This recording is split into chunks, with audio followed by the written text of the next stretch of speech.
Good morning, everyone, and welcome to I'm Certified What's Next.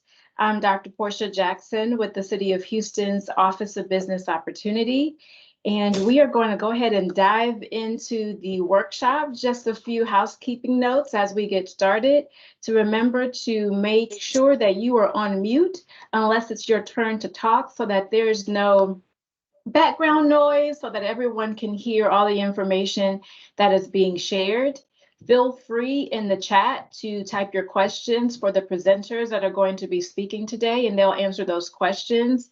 What we'll typically do is just as we go through each of the different presentations, then you'll be able to ask questions once the presenter has completed their portion. So I'll start off and then I'll hand it over to our folks from our Strategic Purchasing Division, which we call SPD for short, which is the buying department for the City of Houston, or buying division for the City of Houston. And then we'll continue with the City of Houston with the City of Houston's Housing and Community Development Department, who has some information to share regarding their certification, their Section 3 certification, and any other opportunities or information that they want to share with you all. And then we'll end the workshop going into federal government, right? So we're local government, federal government. We'll talk with the Small Business Administration, and they always have great information to share with everyone. Keep in mind that we are recording this session. So if you are concerned about your picture being up or anything, just keep that in mind. This is a workshop where you do not have to display your camera, so you're totally fine just being off camera. Just make sure you're on mute, and then again, make sure you type those questions in the chat. We'll be happy to take those. And even after, once we finish presenting, if you just want to ask your question, because sometimes some questions are easier to just verbalize than to put in the chat, then we'll definitely take that format as well. Always use this opportunity to network, even though we're virtual. The chat, I would like to see everyone type in their name, their business name, and just a quick few words about your business, because you never know who may be wanting to do business with you or wanting to connect with you, and you have this opportunity, not just with this workshop, but anytime you're on a virtual workshop, make sure you're using that chat to introduce yourself and let people know what you do. You can put your website, your email address, your phone number, your LinkedIn page, however you like to connect with people. Definitely make sure you do that. And so to get started, I am just going to show you a brief demonstration before I dive into my presentation of how you can research previous contracts that have been out there. And so really just to give you a background with this workshop, we do it quarterly, virtually. And it's really, now that you're certified, and maybe some of you have just renewed your certification, we want to give you those tools and how to leverage your certification, how doing business with the city works, as well as looking at other options with other certifications like housing, who will be on, and the SBA federal. So you want to just make sure you're maximizing your certifications and in your opportunities and the resources that are available to you. So I'm going to share my screen, and the site that I'm going to go to, it should be very familiar to you, because it is the site that you use to do your certifications, to apply for your certification. So I can get my mouse to work here. We're going to go to Houston.m as in mother, W, D as in David, B, boy, E.com. So this is the site that you would have been on to do your registration for your application, right? So if you didn't know, this is where you're listed for the directory that's accessible to anyone around the world. They can come and search you here when they're looking to work for certified firms. So that is definitely a benefit of being certified with the City of Houston. This directory is highly used by various government agencies, prime contractors, those doing business with the city, and those just doing business wherever, and they have to look for certified firms. They can utilize this directory, and it has you, they can search you by NAICS codes, by your particular certification or your description of what you do. But what I want to focus on right here is you come to contracts and contracts database. We click here. And what this screen is going to take us is to where we can do some research. So when I get into the presentation, I'm going to talk about research. And this is one of the facts or the factors that you can use to do that research. So you can search by prime contractor, the contract number, the contract description. So why am I showing you this? Because part of your certification, you want to be looking for opportunities with the city of Houston. And so one thing that I always tell people is you have to know when you're going to do business with someone, you want to have some background, right? You want to know, what do they buy?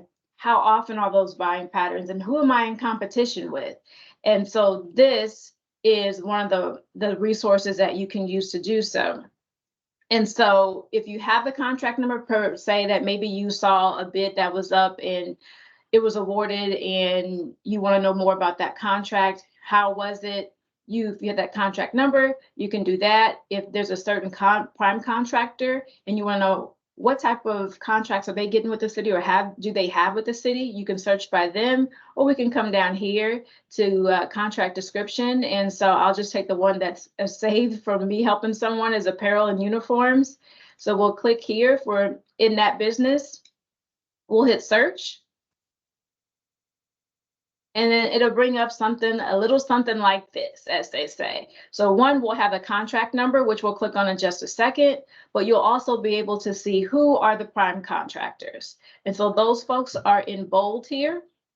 So these are letting you know these are the folks who have the contracts with the city, a little description about that particular contract, and then the solicitation number. So when you were searching for the bid at that time, you would have seen this number here. And then the status, and then the dates of the contract and the progress, and then the goal utilization. So if we look at GenServe, we'll click on this one. What this shows us, and I know it's kind of small, so just bear with it for a second. So we see here HPD. So HPD stands for Houston Police Department. So we know that Houston Police Department was the buying department for this particular contract. Here gives us the amount, which was a little over 16 million, close to $17 million. It had a goal on it, right? Which means the goal means we have to use a subcontractor, right? So it's a subcontracting goal. So from the 16 million, 9.1% was a goal, which equates to right here, about 1.5 million. So that means whoever receives this contract, the prime contractor, has to subcontract 9.1% of this contract, and it equates to this amount. And that 9.1% has to be subcontracted out to a city certified, and we'll see here MWBE. Down here, we see who they subcontracted it out to. So the subcontractor is Culture Apparel and Automotive Studio. So this is a city certified firm who received the full 9.1% of that contract. So if you're in the apparel and uniforms business, what this tells you is that one, GenServe is a prime contractor, and then this Cultural Apparel is a subcontractor. These are the folks that you're competing against, right? When you're going through these contracts. So if I was in this field and I'm looking to get a contract with the city of Houston, I'm going to be going to GenServe's and this Cultural Apparel's website, see what my competitive advantage is over these two to help me to understand what I need to do to get ready for other contracts that have come out. I'm also going to look and go into these other folks here to understand that, hey, they've been getting prime contracts. What subcontractors are they using? How can I fit into this whole scope of this? And how can I use my certification to do business with the city of Houston and with these particular primes if I'm just starting out? So I just wanted to take that time to introduce this to you, especially those who joined on time. Just this little nugget, if you didn't know about it, to do some research and help you and guide you in your process of doing business with the city of Houston, especially to give you that background and see. And so it's good to know the amount of contracts that's going out. Of course, you want to look and see the whole scope of that work, but also to know who are the players in the field, in the industry that you're in. And so feel free, you can always, this is a public site that you can go to and you can research that at any time. So that's just one thing I wanted to show you in this moment. So now I am going to go into my actual presentation and we'll pick up on some of these, what I just shared here in the presentation, but this gives you a little further background as we proceed. Okay.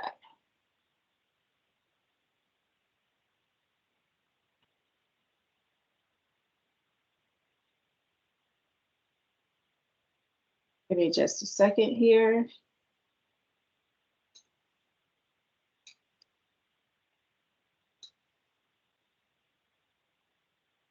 I've already explained who I am. So again, I want to say congratulations to everybody on here for being certified with the City of Houston. Just curious, so you can type in the chat here, how long did it take you to get certified? Some may have been 2 months, some may have been 6 months, but no matter the time that it took you to get here, you made it. But I'm just curious, so if you feel like sharing, please just type in 6 months, 2 months. I hope it's not a year, but I'd just like to know how long it took you to be certified, and just thank you for enduring our process. Our process is pretty rigorous and is well respected in the small business community, and that's because of what we have to go to make sure that we are verifying everything. And so just thank you for your patience, and just know it just starts here. So just keep on going. And so when we talk about doing business with the City of Houston, 8 months, Jacqueline? Oh my gosh. Okay, we got to work on that one. All right, so this is the map, I would say, for doing business with the City of Houston. So this is what it looks like, and this is all that we're going to go through today. We're going to talk about the research, which I kind of hinted on a little bit, target marketing, responding to solicitations, contract, successfully performing on it to get paid, and then keeping your information updated. You always have to make sure you keep your information updated. And so this is our cycle in to doing business with the City of Houston. So even though you have been certified with us, sometimes people don't really know about the Office of Business Opportunity. So let me take that time to share that information with you. We are located here down at 611 Walker on the 7th floor. And we are charged with being the advocate for small businesses, especially those owned by marginalized individuals, as well as being an advocate and making sure that disenfranchised individuals have the opportunities to jobs, right? Through our job fair and job readiness fair, and different avenues that we're able to provide for them. So the main facets of our office are these 4 boxes that you see. It's the OBO Solution Center. So many of you may have used our OBO Solution Center if you called in and asked for a mentor and we paired you up with one of our partners from SCORE, or you may have asked for a list of funders to contact. You may have accessed our website where we've actually put a financial tool that's up there where you can access all different types of funders, and it's categorized for you. And you may have called to ask about permits. We get a lot of questions about the different permits that you would need, and we are able to assist you there. So that's our first line, pretty much, of communication with this office.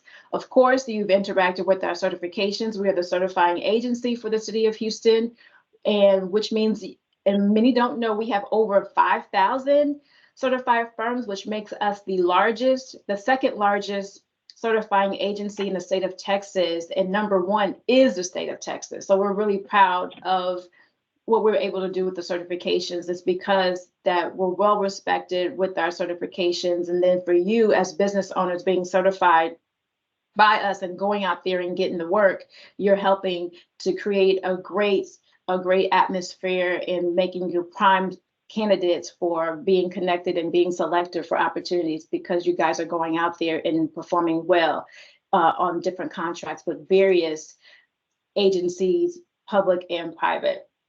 We also have our contract compliance division, which ensures that all of our certified firms who are performing on our contracts. We're making sure that everything's in compliance to that contract. So if you ever have any issues, if you're a subcontractor and you're on a contract and you feel that some things are not going as how it's supposed to go according to the contract, please contact your contract compliance officer, because we need to get on that and rectify that situation. If you don't know your officer, please feel free to reach out to me and I can help you locate and get in contact with that person. And then we also have our business development programming, which this workshop is part of that, as well as our signature programs that we have available that we offer, all the way from folks who just have a business idea to those who are looking to take their business to the next level. And so these are some of the services that we provide. One-on-one counseling that wasn't mentioned, capacity building programs, contractor programs. We have the Turner School of Construction that's coming up. Business mentorship, we mentioned with SCORE, but also our interagency mentor protege program, which is a quick plug right here for me. If you want to make sure you want to go to our website, which is houstontx.gov/OBO. Under business development programs, we are now recruiting for our interagency mentor protege program. The application is open through March 31st. So if you're looking to be in the government procurement space and you want to learn more about that, and also be paired with the mentor, which is a prime contractor who's looking to work with firms to get them ready for contract opportunities, then you definitely want to check out that program. We do that along with agencies such as Metro, Houston Community College, HISD, Fort Houston, and then one of our new partners we just added this year, which is Harris Health System. So whoever you'll be paired with, if you make it into the program, that prime contractor will have been with one of our agencies. So they have the experience. We've vetted them. They're a good company to work with and to get knowledge from to prepare you for success in government procurement. So this is just some of the resources that we have available. Other resources and services we can provide can be found on our website. And so as we get started, you heard me mention before, subcontractors and prime contractors. I always like to make sure that people understand, and we're always on one page when we come to definitions and terms that we use. So prime contractors are the companies that have the direct contracts with us, right? We're talking about the city of Houston, so who have the direct contract with the city of Houston. They are the ones that are submitting the bids to the city of Houston and performing on those contracts. Subcontractors are hired by the prime contractor to perform a portion of the work. The city of Houston does not select subcontractors for contracts. The prime contractor does, or the potential prime contractor selects the subcontractors. So what that means is that in the subcontracting space, you're going to have to network with those prime contractors, because when they are submitting the bids for a particular contract, they have to list who they're going to subcontract whatever portion of work for that particular contract they're going after on their bid. So you want to make sure that you are proactive in working and networking with those folks so that you can be placed on the bid as a subcontractor as it's going in. There are times where the contract may be awarded to a prime contractor, but if you're trying to get business after the contract is awarded, you're really limiting what you can do, because they can only add you to the contract if something has gone wrong previously with that subcontractor that they had in the beginning, right? So what I'm saying is, as subcontractors, if you're going to be in the subcontracting space, you need to be networking with those who are looking to be the prime contractor before they submit the bid for a particular contract. And so we talked about those goals, and remember the example I showed you, we looked at a 9.1% goal. So for the city of Houston, our standard goals, so they can be more, they could be less, but for construction projects over $1 million, you're looking at a standard 34% MWSBE goal. For goods and services, 11% MWBE, and then for professional services, 24% MWBE. And then we also have a 1% persons with disabilities. So what this means is These are pretty much our aspirational goals for those contracts. Construction is over $1 million that you'll see the goals on for those contracts. And then goods and services, about 100,000. And then professional services, those will be in the form of requests for proposals. And we'll talk about those a little bit later, but requests for proposals are going to be based off of the expertise. So think about, when we talk about professional services, any type of work or person or organization that needs a professional license to operate. So you will need a professional license, such as if there's a bid out there for legal services, you have to have a professional license to offer legal services. You have to have a professional license to be an architect or engineer, a plumber. So think about those things. So when we talk about professional services, that's the distinction between professional services and when we talk about strictly about services, which may be consulting work, maybe coaching services. And so with those contracts, there's a good faith effort, which means that if there's a goal on a contract, whoever is that prime contractor, potential prime contractor, has to show that they have made a good faith effort to find a certified firm according to the contract to be to perform as a subcontractor on that. And so the advantages, and just to note, so folks, if you're not on mute, I'm gonna need you to go on mute so that we can hear and there's no background noise that's coming through. Thank you. So for advantages for certification, one that you can see here is that our certifications are widely accepted. And these are just some of the organizations that accept our certification. What you want to do is anytime you're doing work outside the city of Houston, but you're going to use your certification with agencies, make sure that you find out what certifications do they accept, right? So do they accept minority-owned, woman-owned, all that? What certifications do they accept and who do they accept them from? Because not every agency accepts all the various different certifications. For example, if we're looking at the Department of Transportation, they accept the DBE, right? So you don't want to say, oh, I'm going to use my certification to do some work, my MBE certification to do some work for the Texas Department of Transportation. They're looking for DBEs, right? Metro, they accept SBE and DBE, and they have certain agencies they accept those from. So you always want to know whoever you're going to do business with, if you're going to leverage your certification, what certifications do they accept and who do they accept them from, okay? All right. So remember I told you earlier, we have over 5,000 certified folks in our directory in these different areas.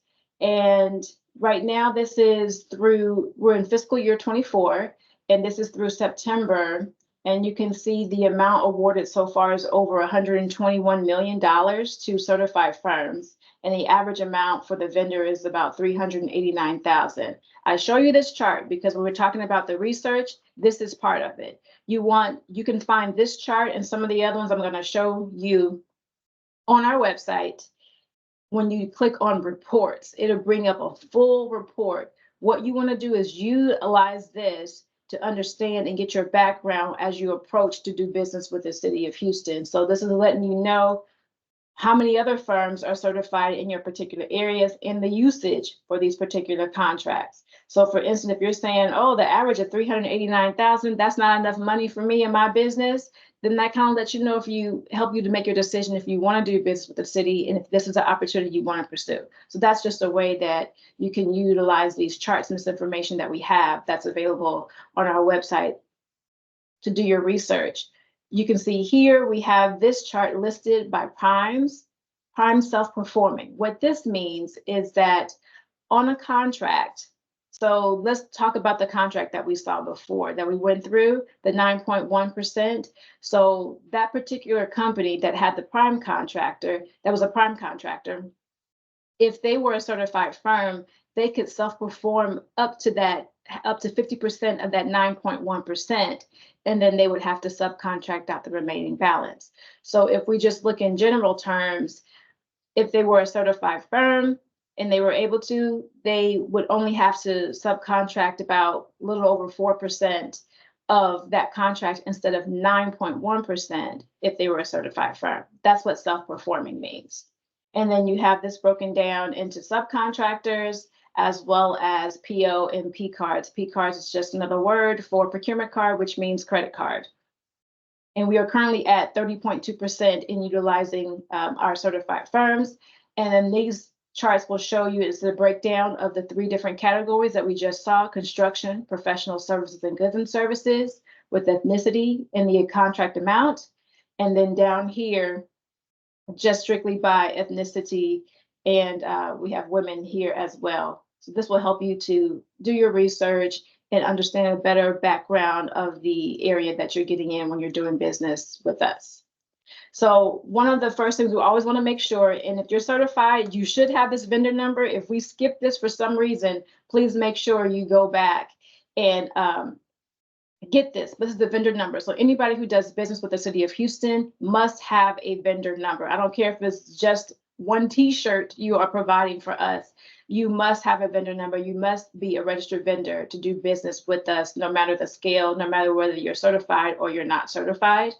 You will be able to do that by going to houstontx.gov/bids with you. This used to be the website that was purchasing.houstontx.gov. It has a new makeover. So if you haven't visited that lately, you should be able to. And then when Cody gets on from SPD, he'll explain more about that. But you also want to make sure that you keep your profile updated, which means you keep your current information updated.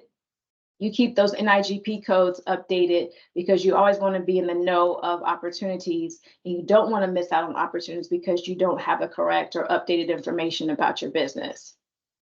Here's another chart that you want to look at. So when you are thinking about doing business with the city of Houston, we have about 22 different departments.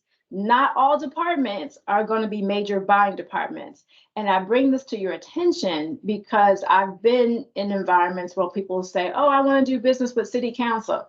Let's look at this. City council had one contract, right? And it was for the amount of $24,750.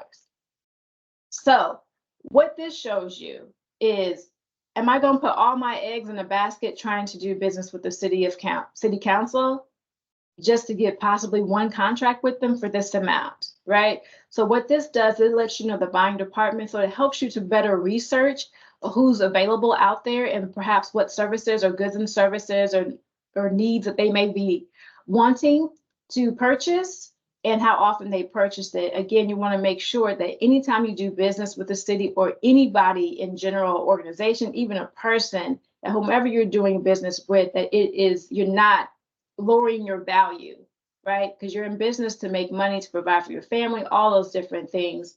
So don't ever lower your worth just to get a contract, right? You want to make sure that you are progressing and making sure that when you're doing business, it's something that's going to help you develop your business, help you grow and build capacity, and help you to make money and not to lose money. So this just gives you an idea of the various different departments here, how many times that they are contracts they have out there, and the amounts that they have available in their utilization of certified firms.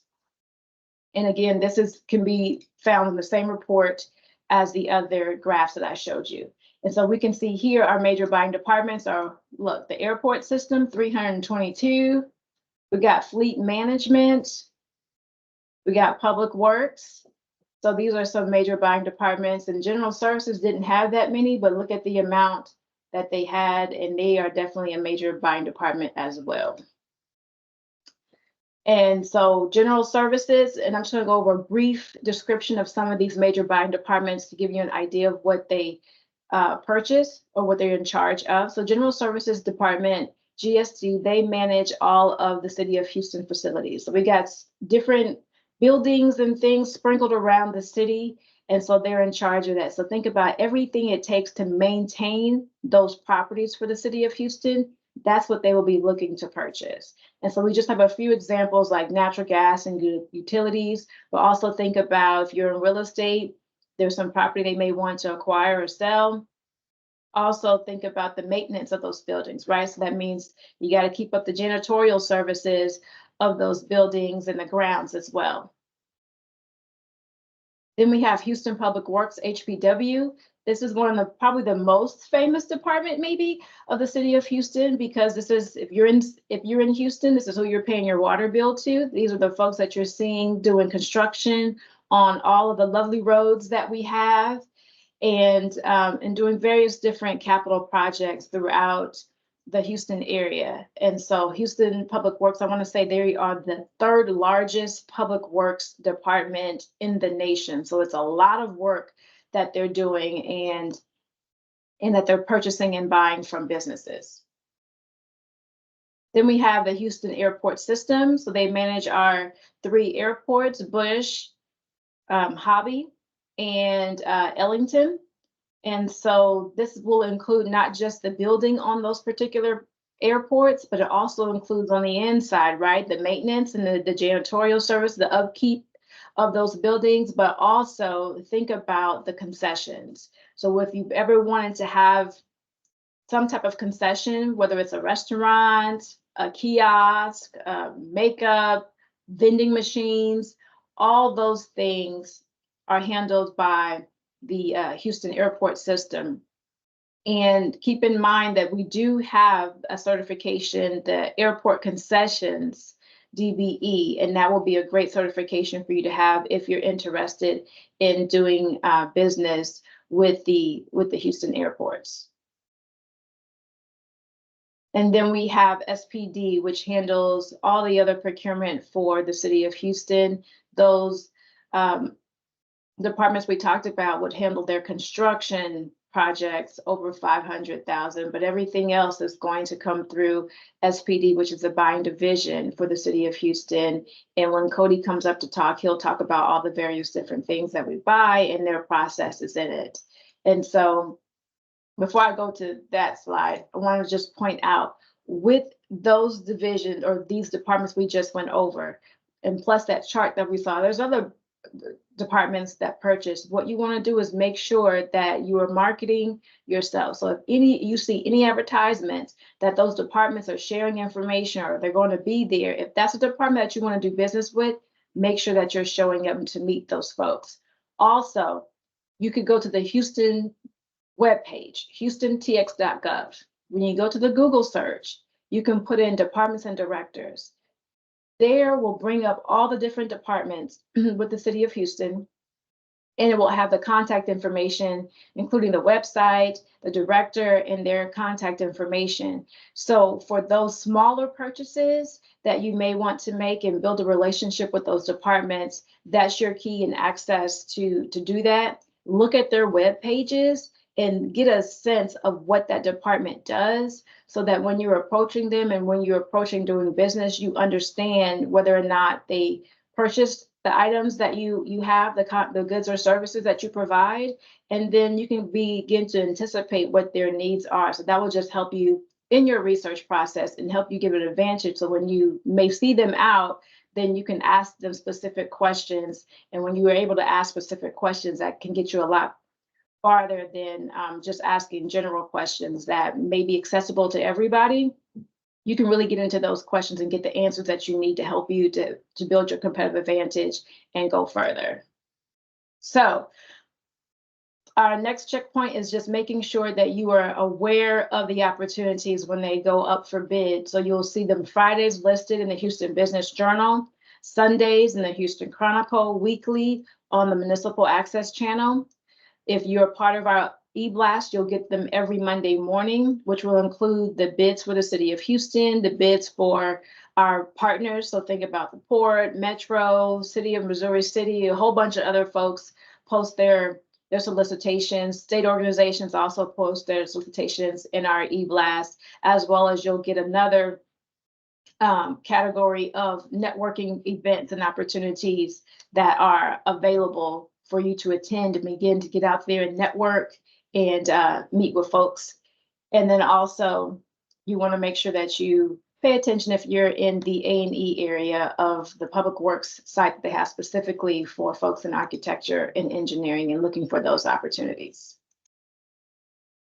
So I want to get into the different types of solicitations. We kind of hit on them a little bit earlier, so we'll just kind of move through this pretty smoothly. So we got P cards, which are credit cards, and informal bids, formal bids, requests for proposals, and then subcontracting, which I think I kind of said enough about. But again, our subcontractors, that's where you're going to utilize your certification in that realm, but also you can also self-perform if you're a prime, a certified prime. And so you always want to make sure that you're looking for those opportunities. When you go to search for your actual bids, if you're just saying, you know what, maybe I'm just going to go the subcontracting route, you want to make sure you're reading that scope of work, finding out what part you can play as a subcontractor, and attending those pre-bid meetings so that you can find out more information and network with the folks who are interested in being the prime. Because remember, they have to add you in their solicitation, in their bid submission, right? You want to be on the bid submission and not trying to get work after a contract has been awarded. For our P cards, the credit cards, they're going to be by department. So each department will have a P card, and they'll have the amount that they can spend on that. So keep in mind, especially if something is less than $3,000, they can just use the P card. The standard practice is to get a couple quotes on that before they select a vendor, but we do ask that all of our departments, if they're using their P card, that the first look is to go to our certified directory and utilize one of our certified firms for that service if possible.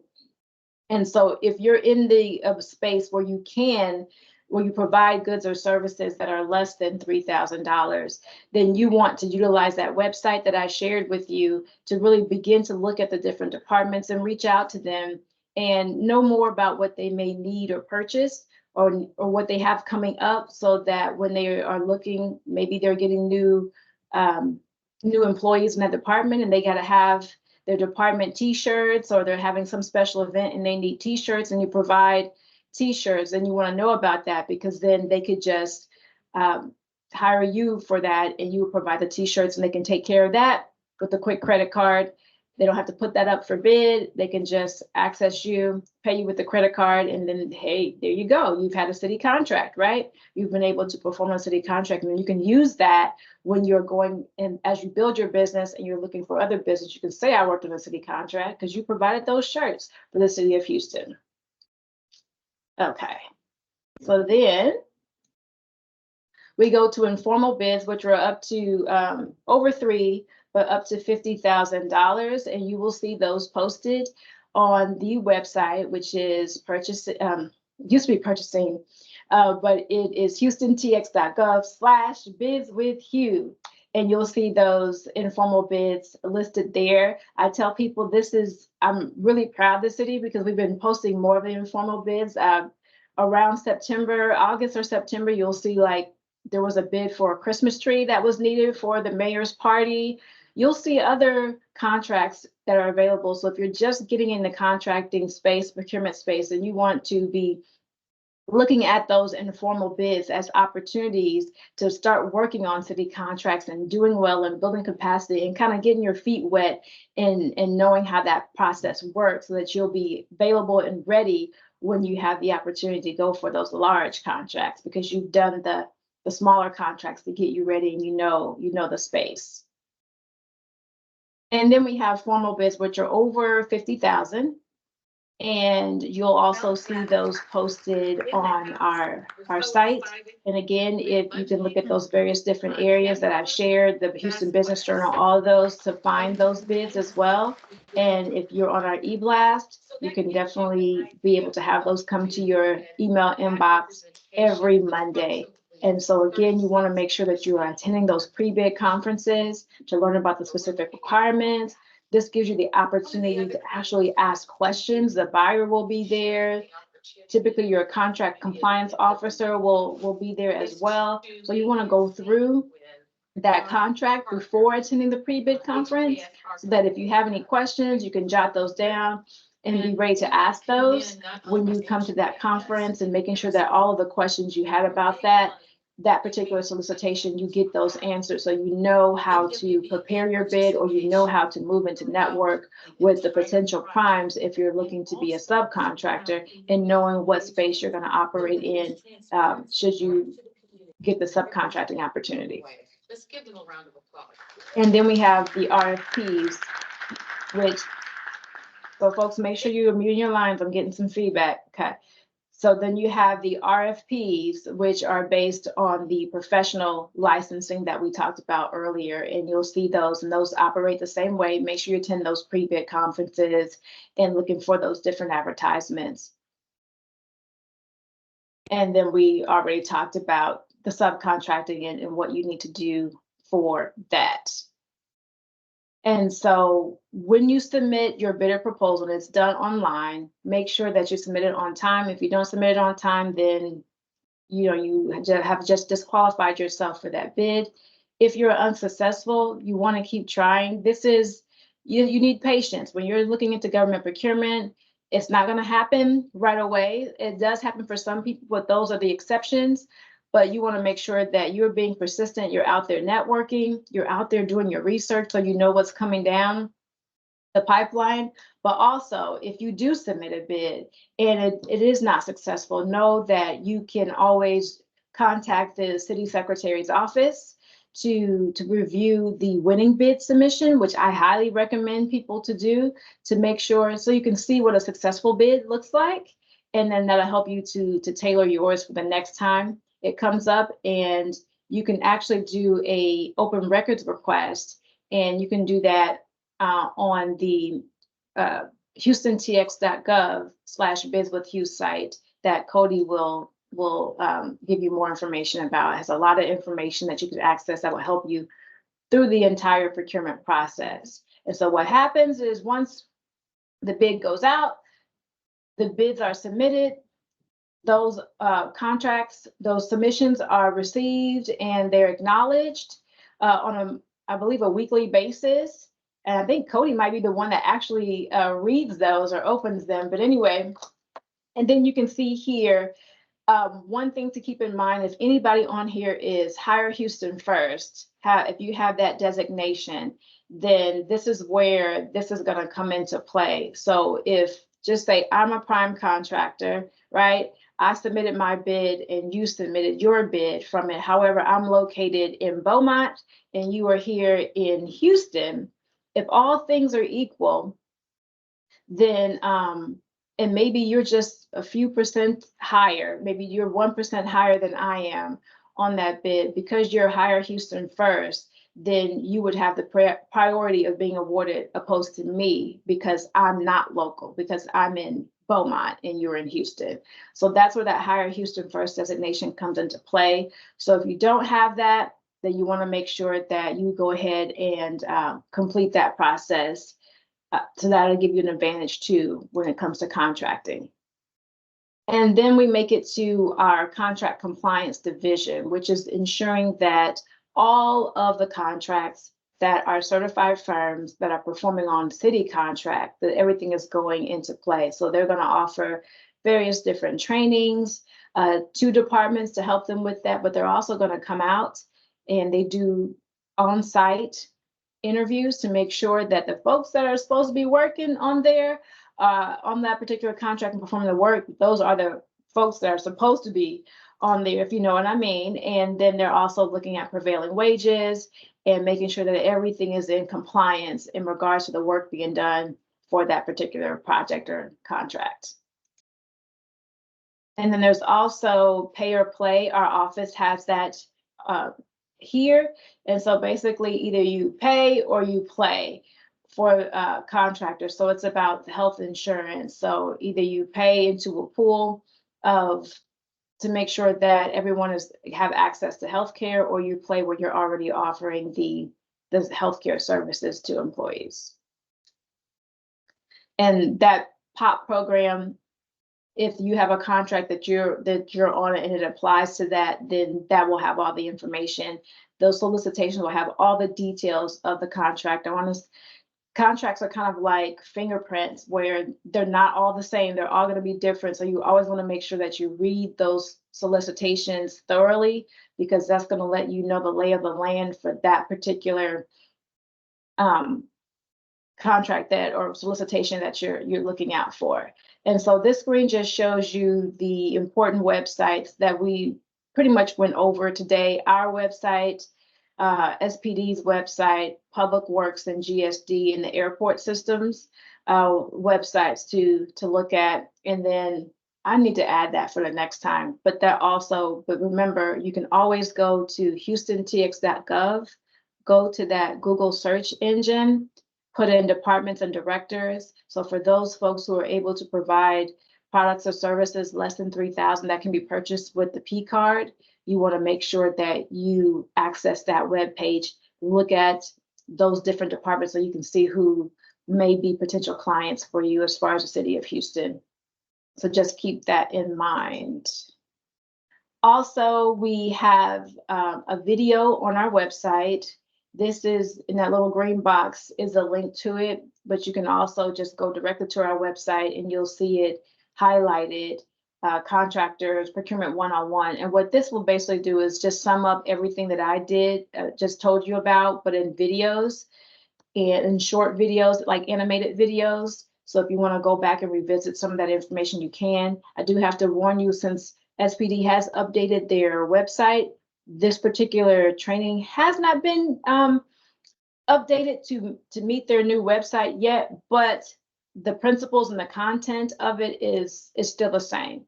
So it will definitely help you to reinforce some of the information that I shared with you today. So I'm going to go ahead and unshare my screen. Cody, you're up on deck. So while Cody is getting ready, I'm going to go ahead and take some questions. So does anybody have questions? I'm gonna look in the chat. I saw some come through. I know one I saw about the recording. You will not get the recording to this only because the length of this is so long that I can't be able to send it out to everybody because of the different firewalls that we have here at the city of Houston. I would have to send it out one by one. And because most of everybody here is external, you probably won't get it because it will block it. What we do try to do is to upload it to our YouTube page, and then that way you can access it through our YouTube page. And so if we're able to get it up to the YouTube page, what I'll do is I'll send you the link to that particular video on our YouTube page, and you'll be able to view it there.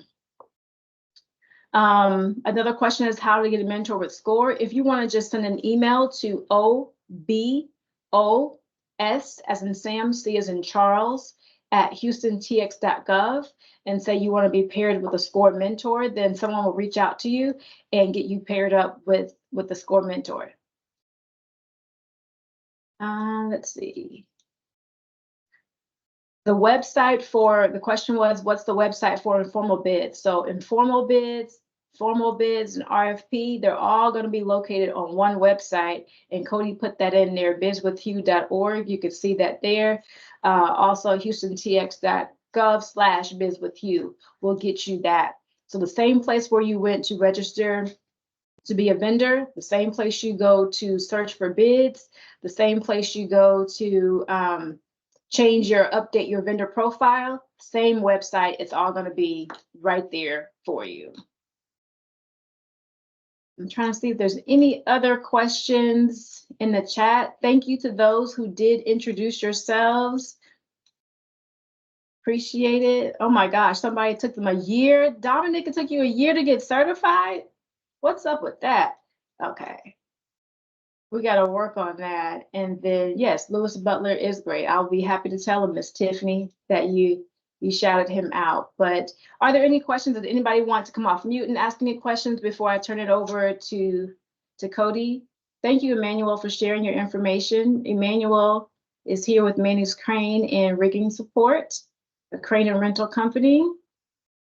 Dominic's the owner of Focus Therapy, a private practice that assists individuals and families to overcome mental health challenges. That's great.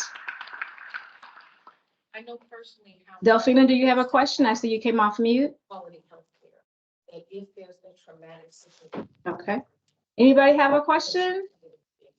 Thank you, Rose, with the Galassi Tax and Financial Services. So if you need tax and professional services, Galassi is here, as well as Relay of O'Neill Development, general contractors. So thank you all for introducing yourselves via the chat. So make sure if you haven't done so, you go ahead and do that so that folks, if they want to utilize your services, they know that you're here. So we have some really good folks, and we're definitely in tax season, so we definitely have some connections here. So since there's no questions right now, if you think of some later on, feel free to type those in the chat, or when we have the next break for questions, you can ask them then. So Cody, I'm gonna go ahead and turn it over to you. So remember, Cody Allred is with the Strategic Purchasing Division, SPD. And so we were talking about the buying department for the city of Houston, or buying division for the city of Houston. Cody is a representative from that department. And that website, Biz with You, that's Cody. So Cody, the floor is yours. Thank you very much, Dr. Jackson. I'll show my face for just a few minutes before, or a few seconds before I get into the website. First of all, congratulations, guys, on either renewing or obtaining your certification. It's a huge step, so congratulations. Let me share my screen really quickly, and I will get into the website, and hopefully I'll be able to cover all of the information that Dr. Jackson referred to. There we go. Okay. There we go. All right, so this is the SPD website. And so there have been several questions about it and several comments about it so far. We've tried to redesign it in a way that is very, very user-friendly and also very focused on our suppliers for the city of Houston. It's been designed as kind of a one-stop shop for all of our suppliers to be able to come and register, to come and find the open bids, the open solicitations, any of our past solicitations that have been put out there as well. And so I'll kind of walk through all of those different resources that we have available on our website. So as Dr. Jackson said, you can go to houstontx.gov/bizwithhugh. It's up here in the search bar, and you can kind of see that. And then beyond, if you don't want to go there, you can also go to bizwithhugh.org, and it will redirect you directly to this website as well. So either will work, and that will get you to where you need to be. Once you arrive here, if you want to just kind of go through all of the different tiles and resources available, you definitely can. As you are becoming more familiar with the website, you'll see that we have a wealth of knowledge and resources here available to you. I'm just going to kind of scroll down so you can see some of the links here that are available to you. One thing that Dr. Jackson was talking about is where you go in and you find the directors and you search for those smaller, P-card opportunities.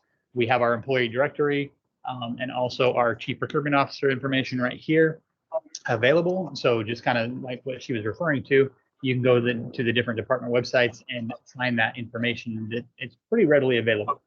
So this is just a representation of that, or one example, where you can click on that information like chief procurement officer and get some contact information. So Jedediah Greenfield is our CPO, and you can see all of the bio and whatnot, and you can get in contact with him and look for some of those opportunities that she was referring to.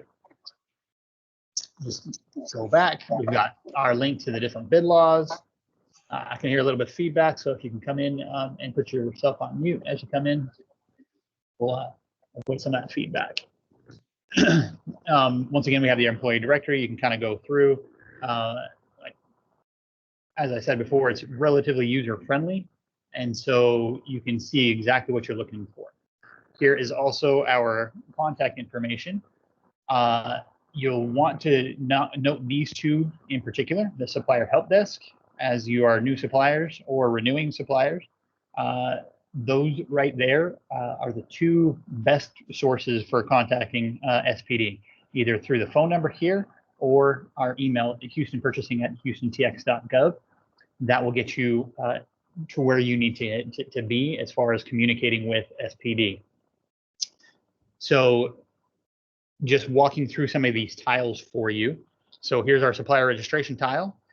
I will click on it here for you so you can kind of see if you are by chance a returning vendor, a returning supplier, you've had a history with the city of Houston. We do have a new procurement system in place that is called Ariba. We used eBid before. That was discontinued in December of 2023. And now we utilize a system called Ariba.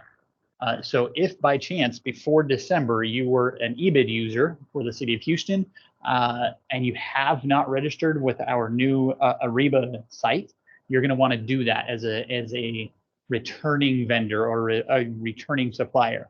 So what that means is starting in August of last year, before our migration over into Ariba, we had started sending out invitations to our existing suppliers.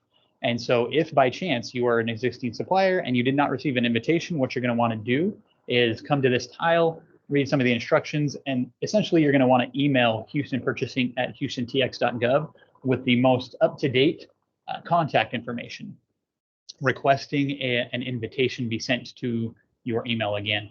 The invitations that were sent out were unique invitation links for each of our suppliers. And then basically you would just click on the link and then you would go through the registration process. If you are a new supplier, if you are new to the city and you've never had a vendor ID or anything like that with the city of Houston, you can simply click on this new supplier registration link right there and then walk through that process as well. So those are the two different opportunities to link with the city of Houston, whether if you were a previous vendor prior to December or if you're brand new to the city of Houston, you can come to this tile here and get the appropriate information for your registration. Also, some of the forms and whatnot were spoken of by Dr. Jackson.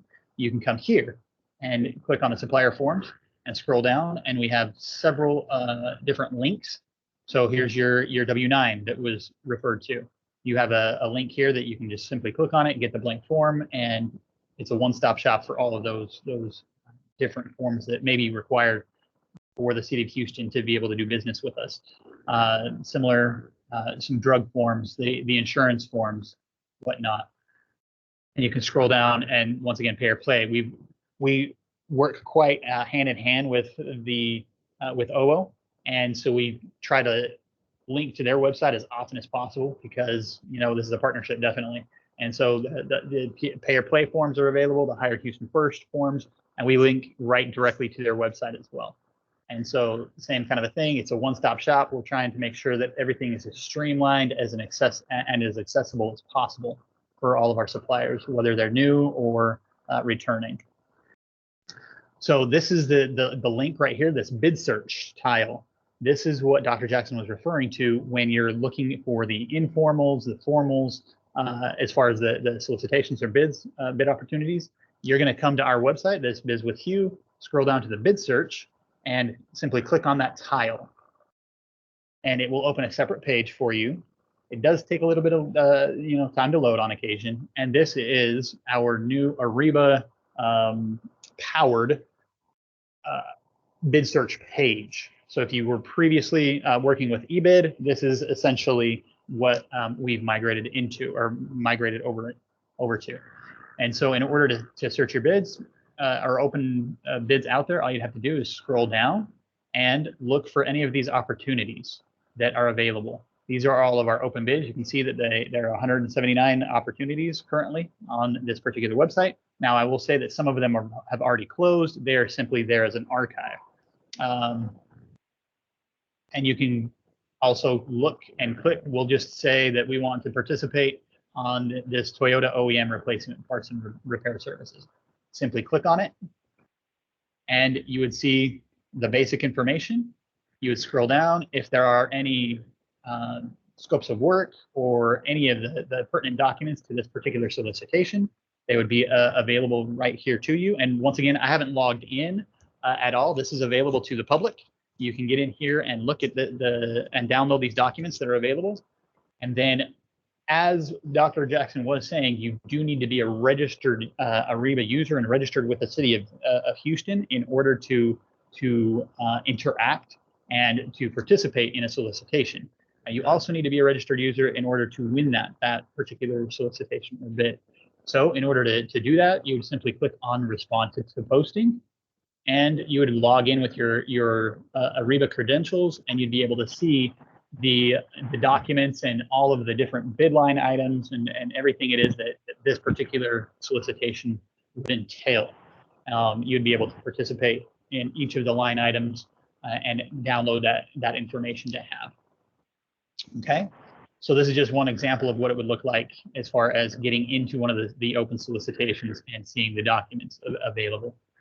You can also submit questions here. If, once again, you have a question about a specific bid or specific solicitation, you can submit a question and it would go directly to our SPD team, and they would be able to respond to it either through a document here.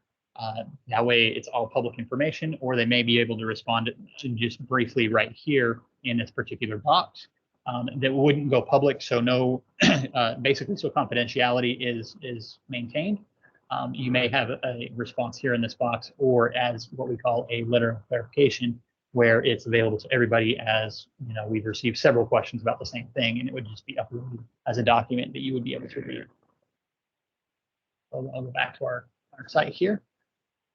And once again, that's open to the public. You in order to see them, I'm not logged in or anything like that. Full transparency, everybody can get in there and check out what opportunities we have available here at the City of Houston. And one other option, in our naming conventions, you can see the different styles or types of informal versus formals. You can kind of see there's a good example: informal bid, scan stations license, versus a formal bid might be up here, this ITB. Okay, so we're posting both the informals and the formal bids on the same website, and it's going to be linked right through our SPD website, bizwithyou.org, or houstonTX.gov/bizwithyou. All right, let me just click out of that one.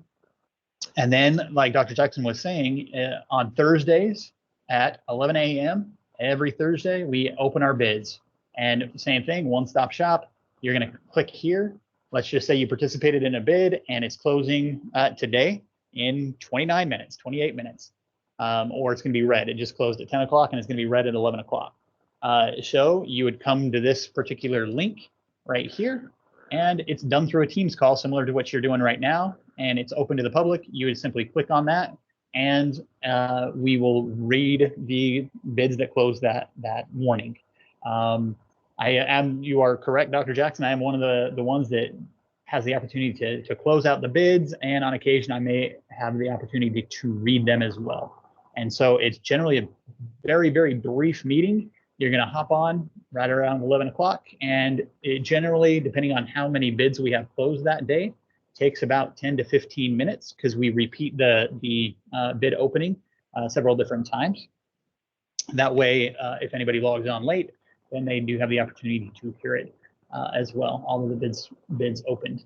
So, and it's, once again, open to the public. There's no password or anything like that. This is just the information that you would need to be able to get into the Teams call. Okay. Once again, every Thursday at 11 a.m. And I did want to point these out. So Dr. Jackson definitely spoke about the different capital projects through public works, through airports, and through general services. We have basically created a link.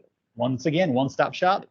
We've created a link here, or a tile that links directly to all of those opportunities. So if you clicked on HPW, well, here's their CivCast, similar to what we use with Ariba or the bids page. You can go through here and look at all of their opportunities. And similar, get that out of the way. Similar with airports and GSD. It links directly to their opportunities that they have available. Okay. If by chance you did want to look up any archive solicitations, how Dr. Jackson was saying earlier, how you can go to the city secretary and get some comparatives. Well, we also have our archive solicitations here, and you can click on those links, or excuse me, on this link, and it will take you to a search engine that will allow you to look up different keywords and different archive solicitations that the City of Houston has had over the last 12 months, 12 months ago, and beyond.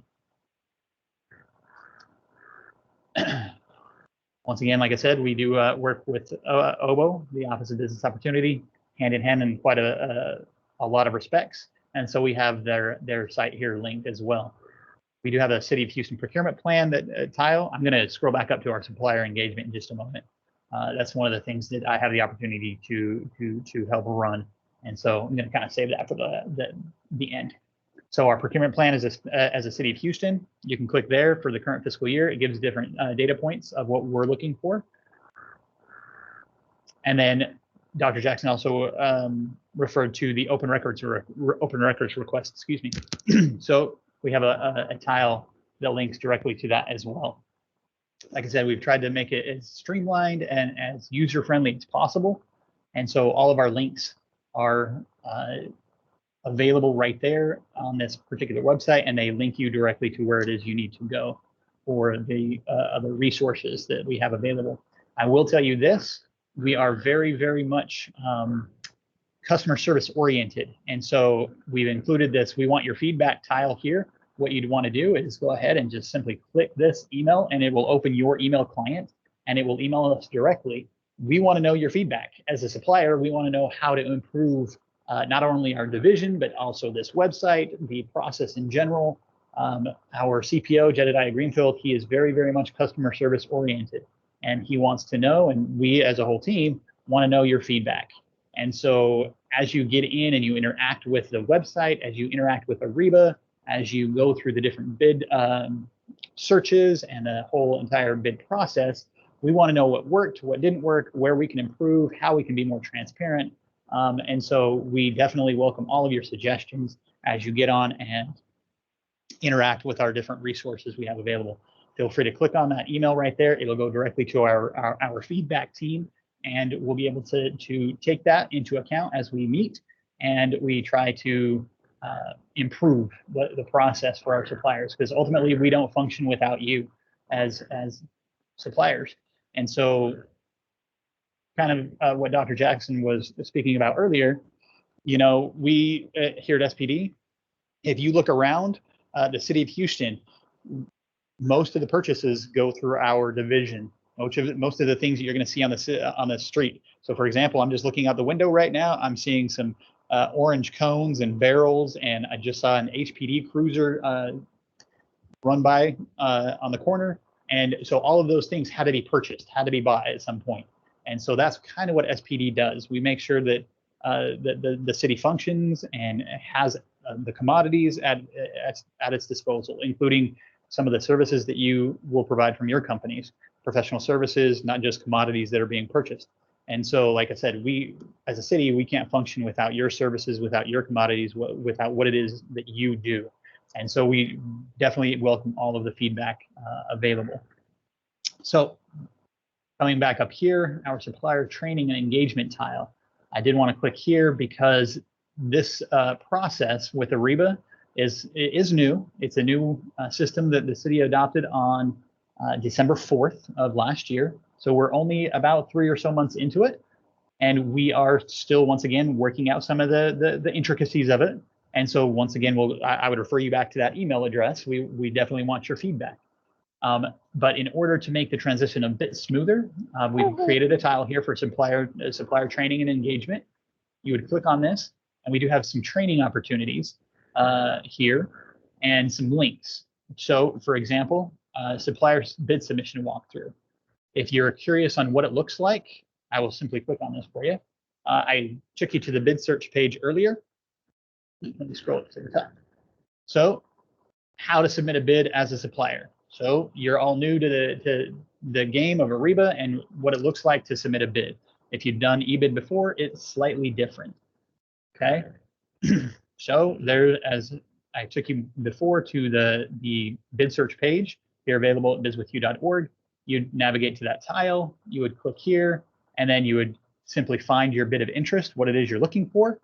And then I did take you through these steps, these first 4. You would simply click on respond to posting.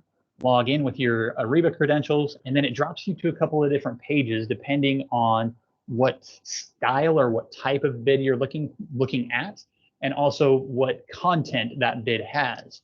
Okay, so I've kind of included some of these screenshots, what it would look like as you go through the process. So under the SAP Business Network drop-down menu, you'd either find Ariba proposals and questionnaires. You would click there, and then you would find different open opportunities, or it may drop you into a couple of different dashboards, depending, like I said, on what content is available with that particular solicitation. Ultimately, as you navigate through these different dashboards or sites, and this is why I created this different training, ultimately you're going to arrive at a screen that looks like this. If you're familiar with the bid process, you may be familiar with some of the documents, like was said before about like an ITB or an RFP or a BVB, different formal and informal opportunities that are available to you. Well, they're all going to pretty much come into something like this, a screen like this, as you place a bid or look and interact with it. What you would do is you would review the prerequisites, you would accept the terms and conditions here, simply select OK, and then you would be able to interact. This is just a sample one. City of Houston, were as an informal bid, the Parks and Rec, they were going to buy some drones. Okay, and so this would be a sample of what a line item would look like, drone, with a potential part number underneath it. You would simply click on it, confirm the selected lot or line item, and then you would be able to scroll through the different the content available for that particular drone request, and ultimately you would be able to submit your price. They're looking for 2 drones, and you would be able to submit your particular bid on that drone opportunity, and then ultimately you would submit your entire response. That, in a nutshell, is what it looks like to submit a bid for any of the open solicitations that we have for the City of Houston. And then once you've submitted your bid, if you needed to get back in and alter that or revise it, once again, you would go back to the same screen, log back in, and you'd be able to revise that bid on the same page. We just want to make sure that you have the correct information in there, as we may have multiple vendors that are submitting their bids on one given item. And so we've, like I said, made it as simple as possible and as transparent as possible as well, with different training opportunities. So that's, in a nutshell, what it will look like to submit a bid on an open bid for the City of Houston. And then another awesome wealth of resources that we have here is the supplier information portal. Now, I will tell you that some of the links that are going to be available here are under construction. As we update the Ariba material, we have to take some of these links down, and we have to repopulate the information in there. And so if you do get on a given link, it may not be available. So we have different resources available here: project notification letters and summit invitations, introduction to SAP Business Network, because it's, like I said, it's new to the city, and it'll be new to you if you're a new supplier, definitely. And then we've got some training clips. We've tried to ensure that we have video and also, PDF walkthroughs regarding some of the different processes that you're going to have to go through. Also, as you register with the City of Houston, a very, very important key to know with Ariba is you are not required to pay. It is it's a free website to be able to interact with the City of Houston. However, that being said, there is what they call an enterprise account. Enterprise account, the easiest way that I can kind of summarize it is the enterprise account is like Amazon Prime. Okay, you're paying for the Prime version of Amazon. However, you can create a free version of Amazon as well, where you're not paying to interact with Amazon. So our standard account, which is the vast majority of our suppliers are a standard account holders, and they interact with the City of Houston. They submit their bids all for free. Okay, we do have a handful of larger corporations, Fortune 500 companies, things like that, that are enterprise account users. So as you go through the registration process, I would encourage you to make sure that you're on a standard account, because that standard account does not have any kind of a fee to it. If you're a larger corporation and you do want to have the bells and whistles of an enterprise account, you can always upgrade at any time.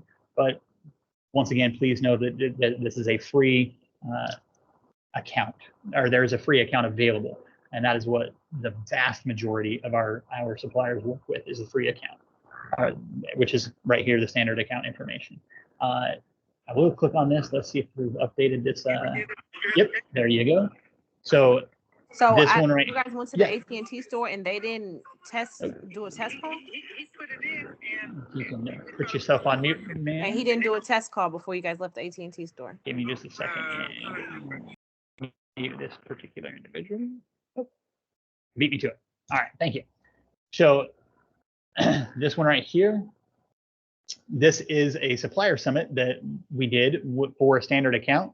It has a 28-minute long video. You can get on here and get all of the nuts and bolts of what the standard account looks like, and a walkthrough of some of the benefits of Ariba, how to register and whatnot, with some slides over here as pertaining to what it looks like to receive payment from the city of Houston on the flip end of submitting your bid, and all of those different things.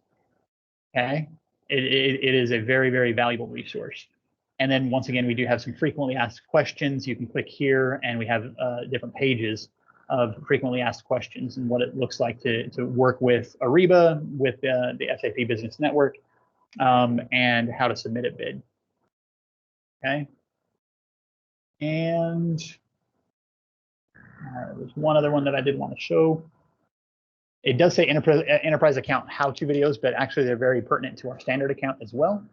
And you can see that we have video walkthroughs of a lot of the different content of how it looks to log on to Ariba, what it looks like to get your invoices, remittance advice, all of those different things. And so as you become more familiar with the SAP Business Network, you can definitely watch these videos and become a little bit more comfortable as it pertains to working with the SAP Business Network. Internally, we call it Ariba. Externally, it's called the SAP Business Network. So just don't get confused with some of the terminology, because you will see Ariba pop up every once in a while as well. So, like I said, this link to this supplier information portal is found right here on Biz with Hugh under our supplier training resources. And what our plan is, like I said, we're only 3 months into this. Our plan is to have this as a library of different training opportunities. For example, some of these forms, I'll click back here, that are required to fill out, our suppliers are required to fill out. For example, I'll pull up our ownership information form. Okay, so you own a business, you are working through all of the red tape and all of the different forms you have to fill out. Well, this looks like it could be somewhat of a daunting task. So what I'm doing in the background is, this is a requirement for the City of Houston suppliers to fill out, so we can get a tax status report on each of our suppliers. And so I'm creating a video, a walkthrough of how and what to fill out on this particular form. And once that's done, that video is done, it will be housed right there on our supplier engagement tile. And I'm kind of clicking through it relatively quickly. It will be housed right here on our supplier engagement tile in order to see exactly how to fill out that form. Once again, we're trying to make sure everything is streamlined, accessible, and very, very transparent. We want to make sure that the process to do business with the City of Houston is as easy as possible, because we do know, like, some of you it took a year just to become certified, versus 60 days for a few other ones. Regardless, you're at the point of certification. So congratulations once again. But that is one of the reasons we've made this particular website, and we are trying to make it as user-friendly as possible. So I'll go back here. Just back. And as you can see, it's still under construction. We've got a few other tiles in mind as far as resources go. And we are creating this according to what we are receiving as feedback from our suppliers, from our departments throughout the city, because we also invite our fellow staff members for the city of Houston to reach out and be able to give us their feedback as well. What's working, what's not working, because ultimately, SPD, while we do work with you on some things as suppliers, we do know that we're somewhat of a middleman between the suppliers, the departments, and city council. And so we rely heavily on our coworkers, our colleagues at the different departments that work more hand in hand with you as suppliers. And we want to make sure that all of the information that we give is consistent and it's standardized across the city as far as the procurement process goes. And so that's why we've created this website and trying to make it as user-friendly as possible. So that is all the information that I have to share this morning. Let me stop sharing my screen. Dr. Jackson, if there's anything that you'd like me to cover before I stop sharing my screen, let me know. I think you did a great job in describing and covering everything. So folks, are there any questions for Cody? Keep in mind, he represents the division that does all the buying for the city of Houston. He went through the new website. So think about questions that might be centered on that as it relates to your business. We do have in the chat though, Cody, some folks wanted to know about their okay, the question was I am unable to sign into Ariba. I didn't have this problem until the website was changed. How do I sign on to the website? Okay, so if you were a previous user for previous supplier with the city of Houston, what you're going to want to do is send an email to Houston Purchasing at houstontx.gov and let them know. That's also our email address for all of our suppliers that are having issues as far as logging on or the registration process goes. And then what happens from there is we have a team here in SPD that will route that particular request to the appropriate team. But that does go directly to our registration team. So if you're having a problem logging on, they'll be able to look into your account specifically and see if it's a registration issue, if it's simply a technical issue, or if it's something more in depth that we would need to look at with our SAP team as well. So that's what we would have you do it. And that link, once again, is available once again on bizwithhue.org, and it's at the top of the screen or top of the web page on the right-hand side underneath that contact us. So you can just email that right there. Okay, so I think we had a couple questions in regards to that. So folks, make sure you go to the website and then send an email directly to the email address that Cody mentioned. You can't type your email address in here. You have to type it. You have to send it to right there where he's showing. Right there, the Houston Purchasing at houstontx.gov email. You want to send them the email so that we can get you, they can get you into the system and get you squared away. Are there any other questions? No questions about buying patterns?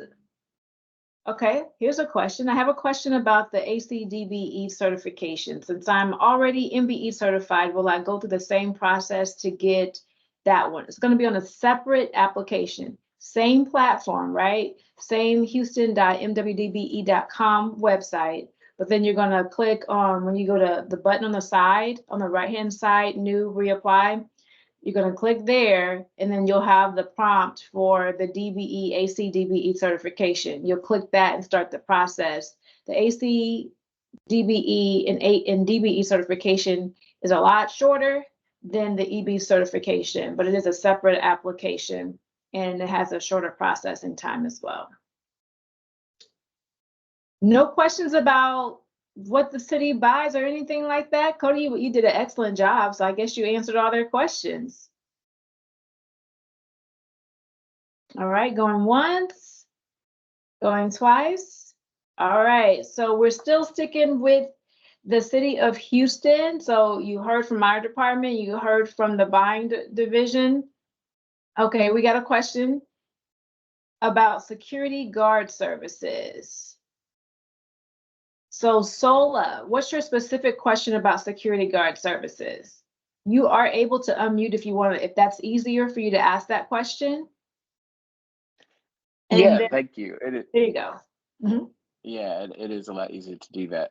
So I was just digging through the archives, and it seems like there's been a pretty drastic reduction in how often security guard services are getting RFPs. And there's been, which I would expect, an increase in just security cameras and badges and the like. Um, is there a sense of how often those services get bid out and how often security guard services are needed? Maybe I'm just missing something.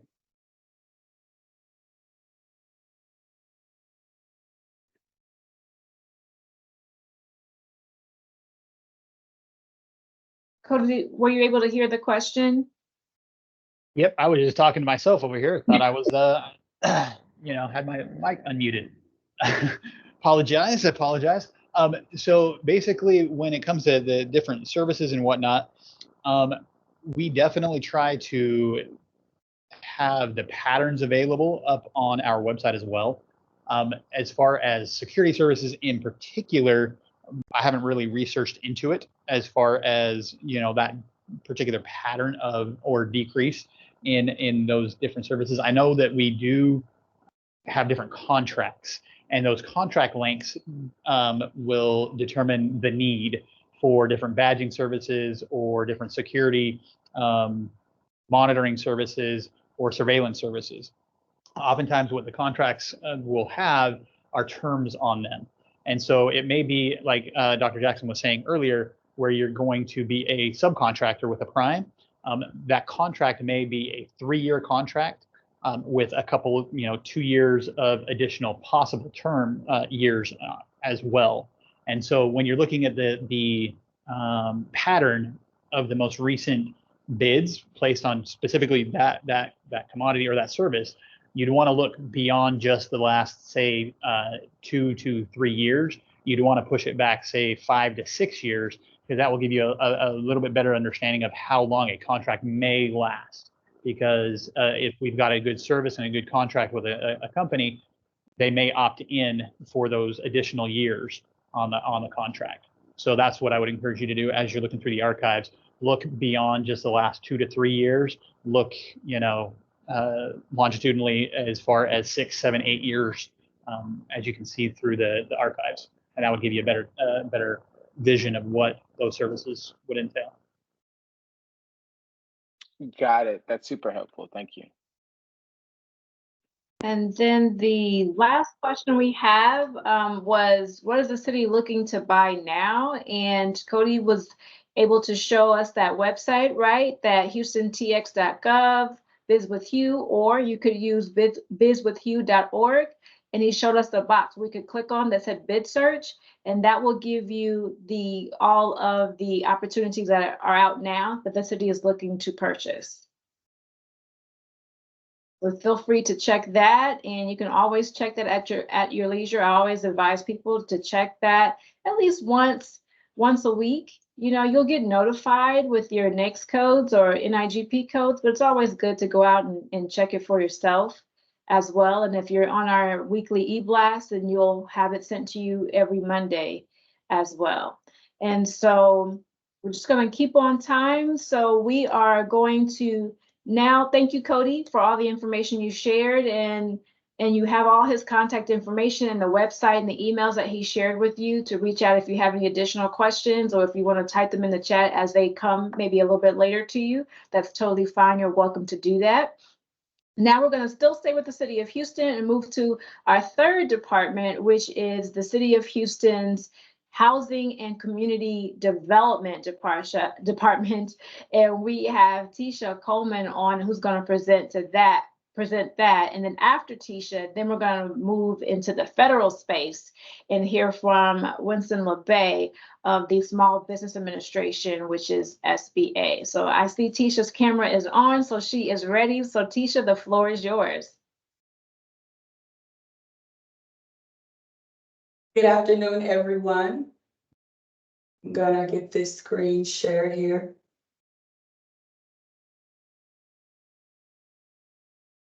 All right, so my name is Tisha Coleman, of course, and I am with the Housing and Community Development Department under our Contract Compliance Division. And I work in the area of community involvement. So we are working with a program that is sponsored by HUD. And this program is created to provide extensive opportunities for our small businesses and our low-income residents. I first want to congratulate everyone for getting certified. That is the first step to your success and the first step to becoming more involved with all the projects that have been mentioned here today. So we're going to go ahead and start our presentation.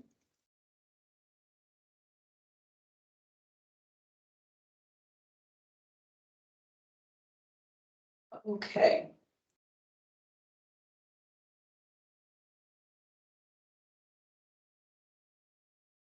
And excuse me for one moment, I forgot to share the volume. So I'm going to go back and share the volume on this.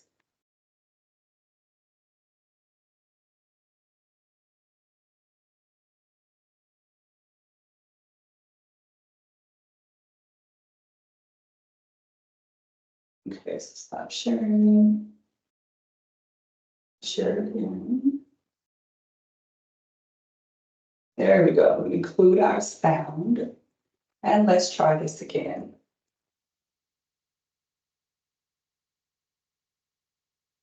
So this particular next slide is actually going to just give everybody a little more information about who we are as the City of Houston Housing Community Development. So we actually create units, quality units for our communities that's affordable and that they can actually, in areas, that is needed. We create quality units in areas that are needed throughout our communities for our future generations, and our companies actually work on developing these projects. This is a little bit more about who we are as the City of Houston.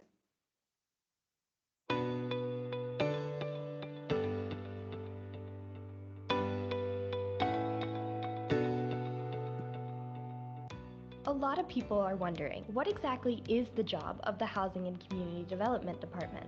As one of the fastest growing cities in the United States, Houston is adding people and opportunities every day, but we need to make sure that we're growing together. Our department works to create housing opportunities that people can afford in the communities that matter to them. For a lot of our downtown workforce, we're working on keeping affordability close by, with multifamily developments like the new Hardy Yards apartment homes.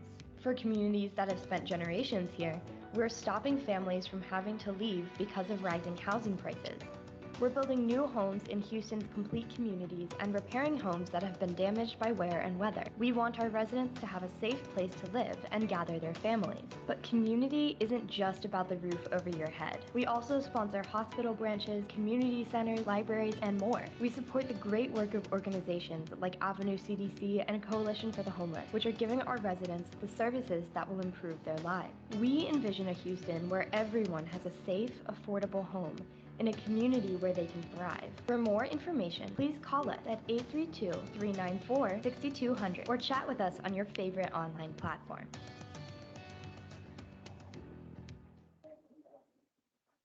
Okay, that was a great description. And please excuse me, I was fighting with these three screens and trying to get the arrow to go in the direction that I needed it to go. So once again, we are a part of community involvement, and we work to try to bring a powerful, positive change, a measurable change that we can actually see to the communities in which we operate. And we operate in community involvement because we feel it can help our businesses, our communities forge bonds that are going to be needed for their present and their future connections. So future connections, of course, are related to you guys. The businesses that have been certified, this is the first step, once again, to you actually progressing your opportunities to work on any of these city projects. So the project that we're going to talk about today, the program that we're going to speak about today is a Section 3 program. And as mentioned before, it is a part of the HUD Act of 1968. So this program was implemented, so to the greatest extent feasible, these HUD funds could be directed toward our small businesses within our communities and our low and our very low income persons within our communities, and then to any business concerns which can provide these opportunities to such persons. So if you want to know more about the actual Section 3 program, I am aware that a lot of individuals have not heard of the program. So once you hear about all the benefits that this program also includes, it is hard to believe, but the program is real. There is no catch, and it is free to everyone within our communities. You'll hear more about those benefits coming up. So why Section 3? Why should I actually think about considering being a part of our Section 3 program? I'm getting ready to tell you. So as you can see, I'll probably tell in the description of Section 3, there's a worker side and then there's a business side. So we're going to try to focus more on the business side of our presentation today. So some of the slides we're actually going to go through just for time's sake and just to keep our focus on our businesses on today. So one of the predominant benefits of Section 3, of course, are our contracting and our employment benefits. So once, of course, these contracts are awarded and these developers actually are selected, then these opportunities are then passed down also not only to our general contractors, but to our subcontractors that are certified for our program. So once again, you have to be certified for Section 3 to be able to take advantage of the benefits that we're getting ready to name. So not only employment and contracting, but then we also have training opportunities. A lot of individuals have not spoken about the training opportunities, or they just may not, you guys may not know about the training opportunities that are offered through our program. So it's not necessarily offered directly through the city, but through our partners that we actually affiliate with. That's another task of our community involvement, is to go out and to actually connect with partners that can bring an advantage to our program. They can bring training in career-related opportunities as our electrical, HVAC, and we're talking about not just work programs, we're speaking of hands-on programs that can teach these individuals the trades that can be effective on our projects or any other projects that have been named today. We're talking about our HVAC. We even have truck driving. We even have our project management. These are just some of the trainings that are offered through our partners, and these trainings are free. Okay, they have trainings that are specified or focused toward our workers, and we also have training that are focused toward our businesses. And then we have trainings that are focused for either one, like our financial training, how to budget, how to manage your money. If you don't know how to manage your finances, that's personally, it starts with yourself, but then also with your business. You will not be able to grow as a business or grow your assets. Also insurance, there's training that is focused on insurance, okay, for your workers, for your business, how to protect, again, your assets coming up. There are also trainings that are focused on proposal writing. If you are a business or a small business, or even if you're just getting started, but you do have the goal of starting the business in the future, but you don't know how to write proposals to work with some of our programs, we do have partners that give training on proposal writing, or even getting together your business plan.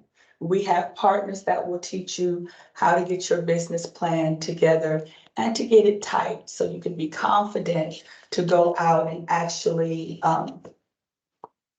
network with our businesses to show them what you can do, or our developers, these owners, and you can show them what you're made of and show them what you can offer.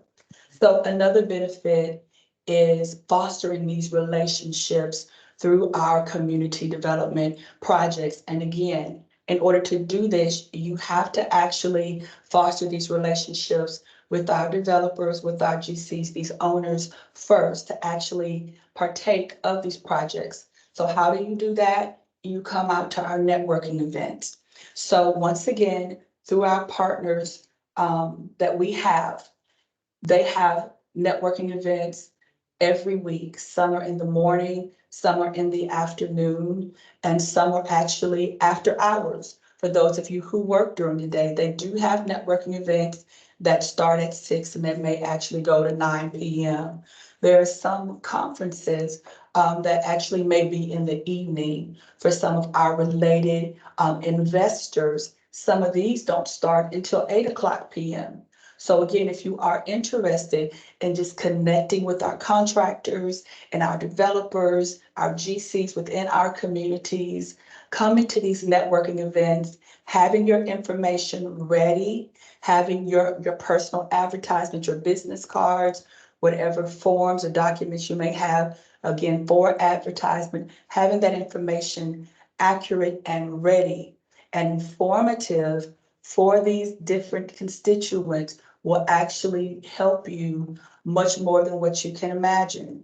If you can think about it, we're talking about free marketing. So you can go to one event, ladies and gentlemen, and guess what? You can come out with at least 10 to, let's say, maybe even 20. This is just giving you a total estimate.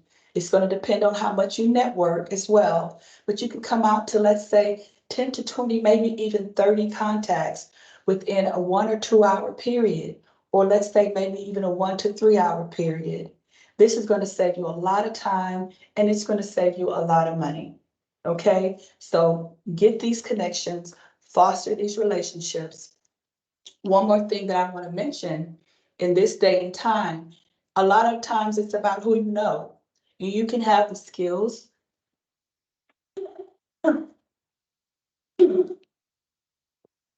But if these developers are more comfortable with you as an individual, they can help train you and they can assist you in getting to the level that you need to be to progress, opposed to somebody that has great skills that they don't know and they question their integrity and they question their personality.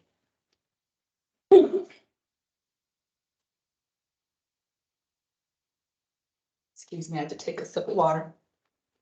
So another advantage of our program, and this is one of the favorites, it provides preference to our certified business concerns and our workers when these opportunities arise.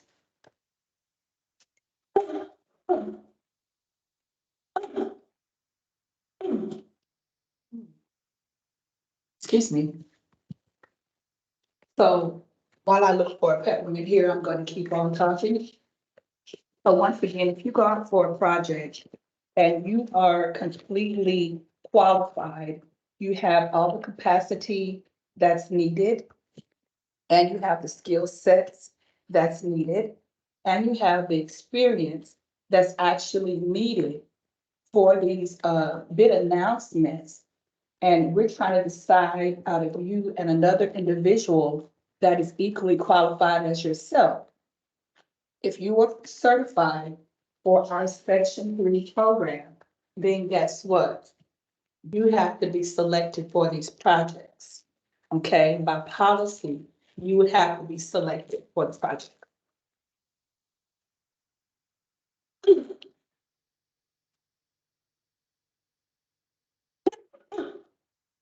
So, community involvement within our contract compliance division, and of course, under the Department of Housing and Community Development, we usually have about $100 million as an estimate of projects that we work on annually. or the funds that are distributed annually, for projects. So within the last 2 years, this number has actually doubled. We don't have our most recent numbers that are before us right now, but this chart can still give you an estimate of the majority of where our funds actually are focused. So as you see in this chart, the majority of the funds are usually allocated for our multifamily. Then it goes to our public services, and then it goes to our single family, and then lastly, our public facilities. But again, ladies and gentlemen, this can actually change at any given moment, just depending on what areas these fundings are chosen to be allocated to. So these are some of our upcoming projects. So these projects are currently inactive, as no project activities have commenced with these projects thus far. So this list contains the upcoming construction projects that HCD has awarded financial assistance to the developers. So once again, the funding, a good portion of our funding is actually goes to our developers. And so once these developers are chosen, then they would allocate, or excuse me, they would actually be required to put out bids to our subs.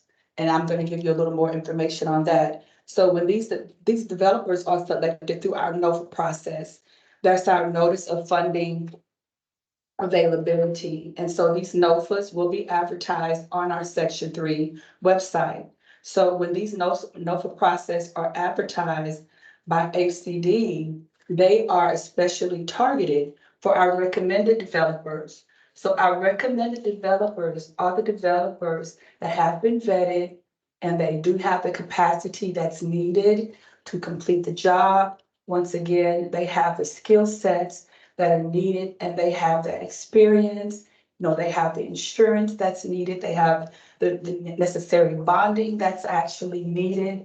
So once again, ladies and gentlemen, we do encourage you, if you are indeed thinking on the level of a developer, we encourage you to make sure that your I's are dotted and your T's are crossed, as they say. Make sure you have everything that's needed for these projects. So when these opportunities actually arise, you will be in line to actually receive some of these fundings, or to opportunity to be chosen for some of these fundings. So after the committee reviews and they approve our developer, that developer has the chance at that time, if they're actually going to act as the general contractor themselves. So depending on the procurement requirements specified within that NOVA, that developer may need to procure a general contractor through a competitive bidding process. So if they do, they're going to be required, of course, to advertise for the specified period of time, which is usually a consecutive 2 weeks. And when they do, they're required to actually create what's called an e-bid. So an e-bid announcement, and these e-bid announcements are given to our team, our management team, and they are distributed to everyone that is certified as a WSMBE and our Section 3. And that has been placed in our directories. So this information is sent, these e-bids are sent to everyone that has an accurate email within our directory that's been certified. So again, you have to be certified for the program in order to take advantage of these opportunities. Okay, and we also want to just specify that the developer chooses these GCs. HCD does not choose the GC that is chosen by our developers, okay? But we do assist in putting that information out there so that you guys, the general contractors and our subcontractors, can take advantage of these opportunities. As you see here, we're going to try to start giving more information about the projects that are actually out for the SARES Job Workforce Training Center. An e-bid has been sent out for that general contractor and for different positions within our SARE jobs, but nothing has been selected. No one has been selected thus far. So you still have all of these opportunities that are listed here. Look for them on our website. Also look for them to be posted within areas like our Houston Chronicle as well. So going on. These are just more opportunities. Our single family affordable home development program, which is our AHDP. A lot of opportunities here. As you see, some of them are in our greater OST area neighborhoods. Some of them, of course, or let's see, our Southeast Houston, again, home developments, and some of them for acquisitions and for infrastructure as well. So again, just think about the positions that would be needed and the tentative openings that would be needed or necessary to complete these jobs, and start looking out for these jobs and getting your information ready to respond to these e-bid announcements.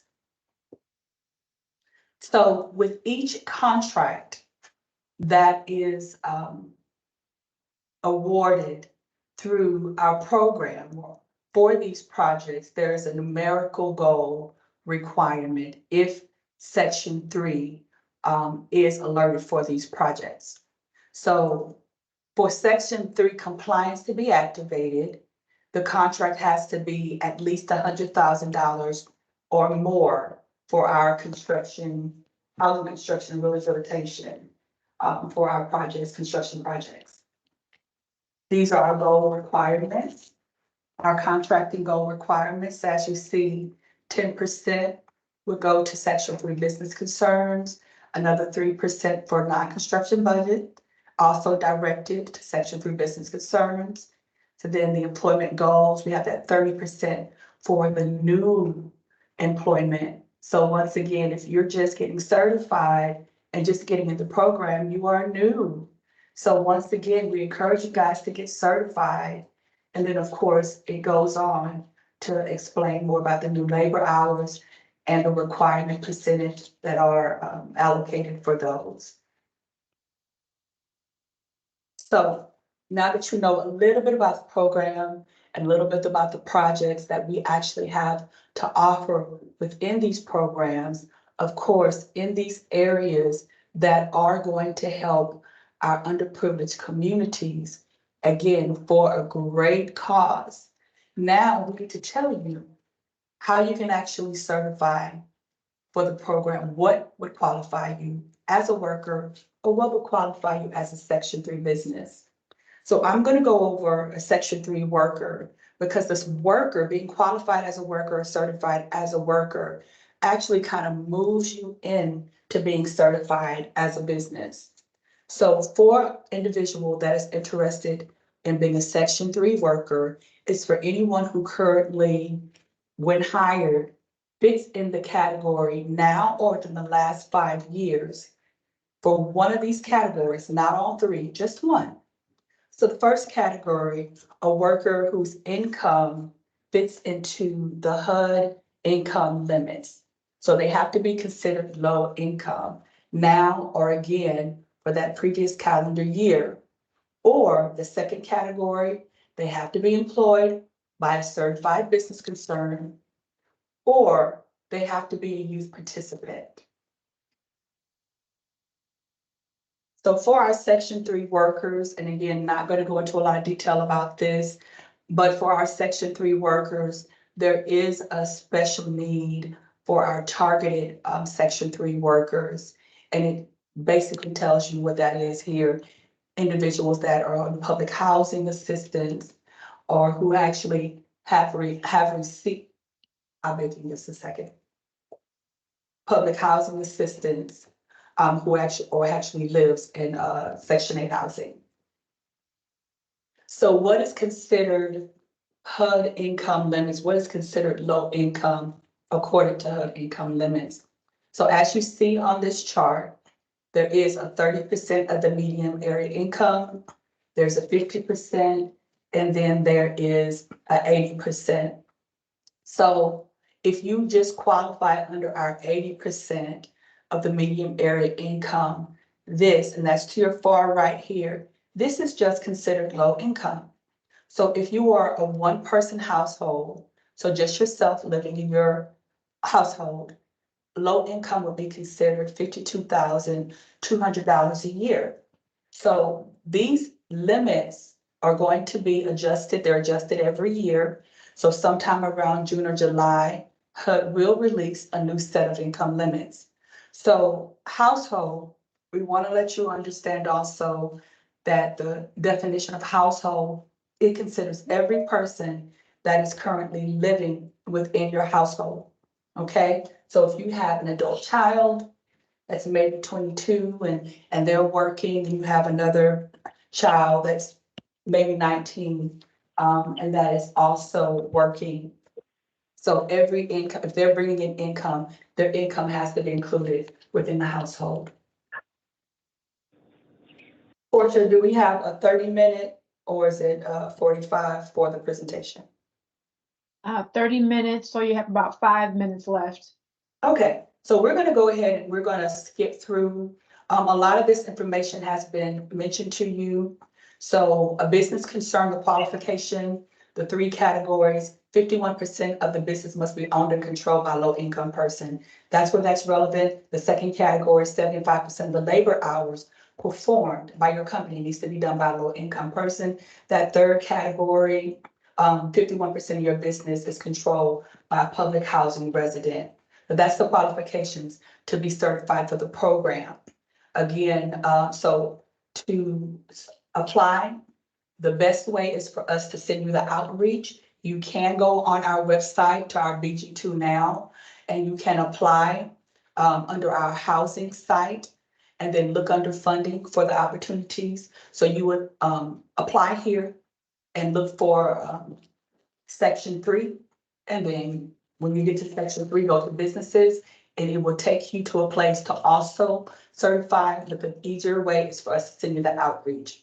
Our funding opportunities can be found on our City of Houston website.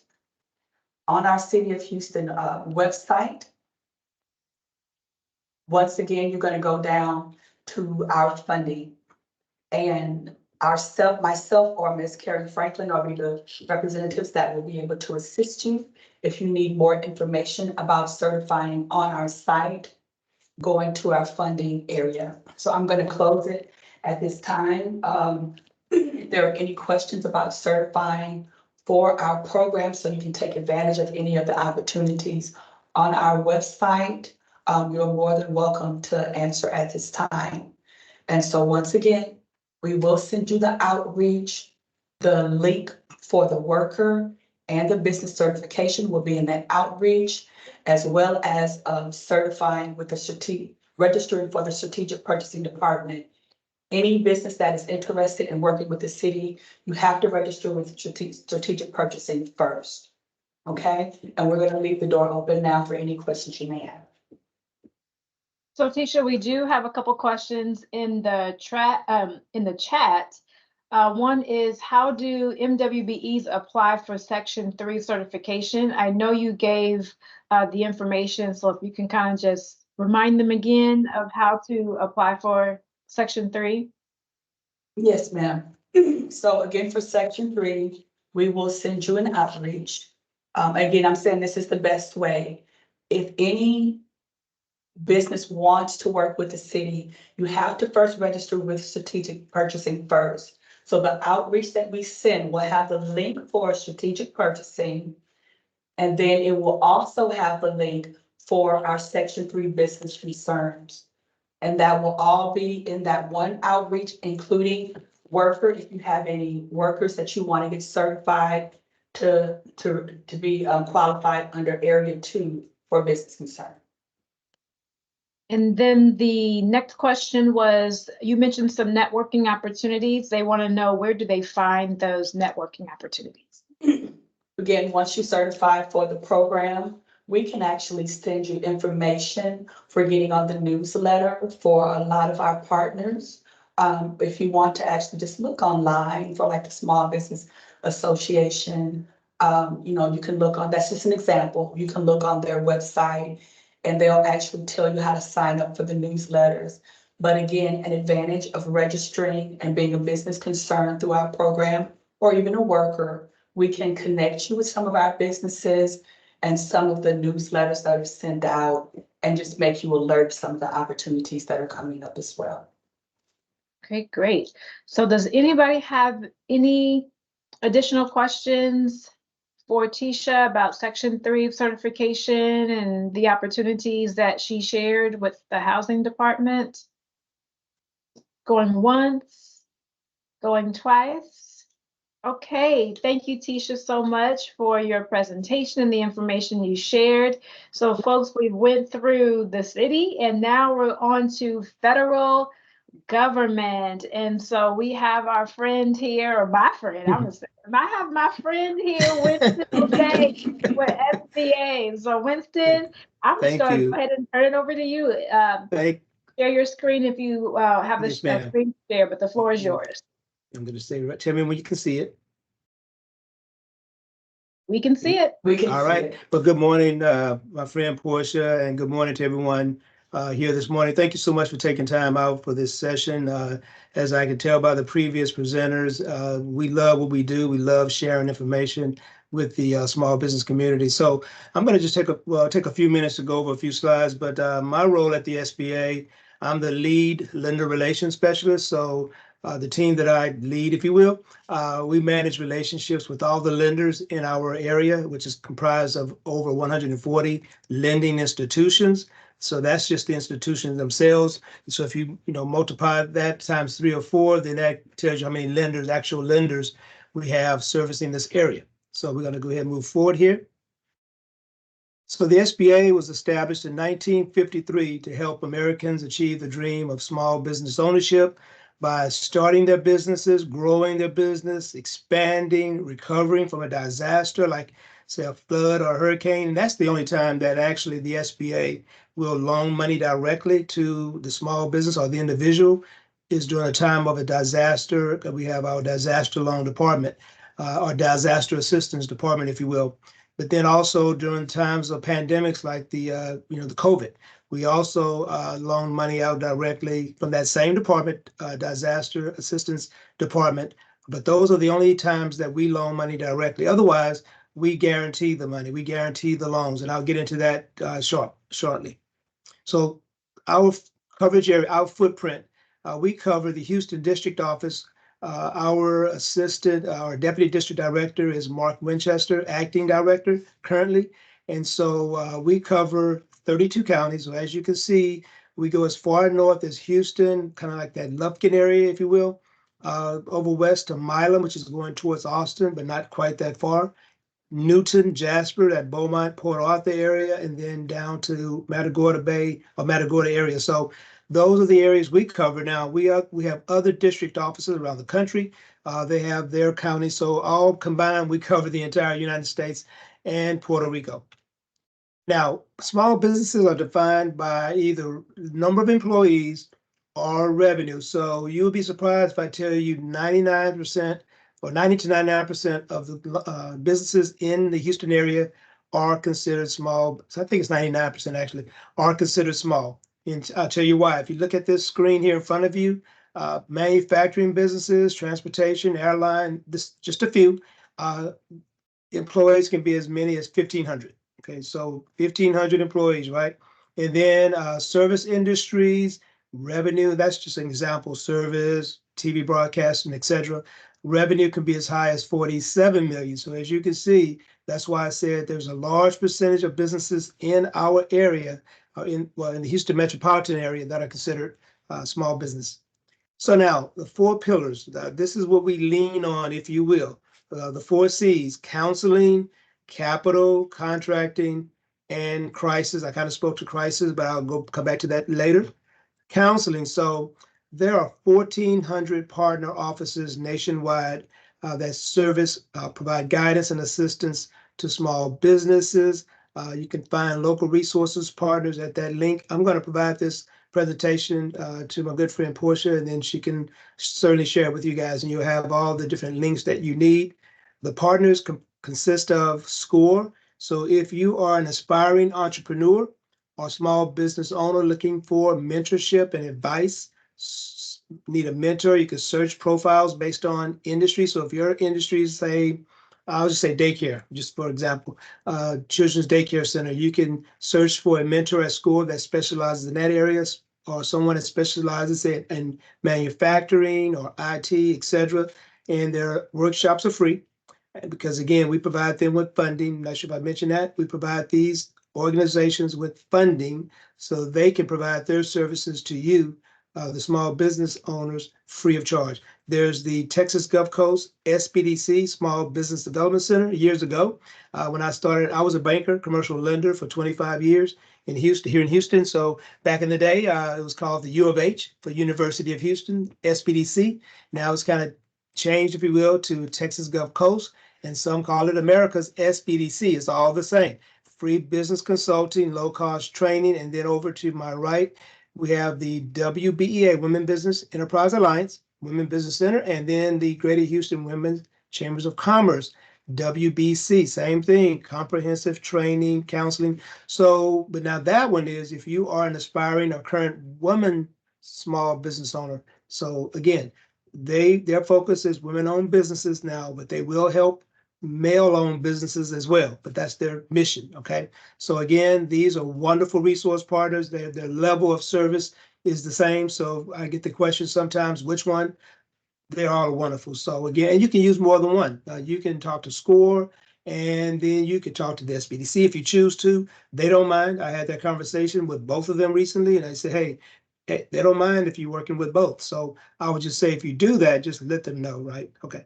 So moving on, contact information for those resource partners. So at the top, and then that left corner at the bottom, that's the contact information for those resource partners.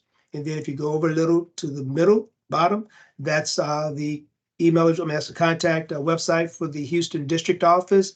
And if you go onto that website, one day just spend some time, kind of moving around that website. There's so much information there that's helpful. Okay, so you can sign up for emails. And if you do that, not if, you should do that. You need to sign up for emails if you haven't, because you'll receive our weekly bulletins on webinars we're doing, in-person lender matchmaking events like speed dating, but we call it lender matchmaking, access to capital, panel discussions.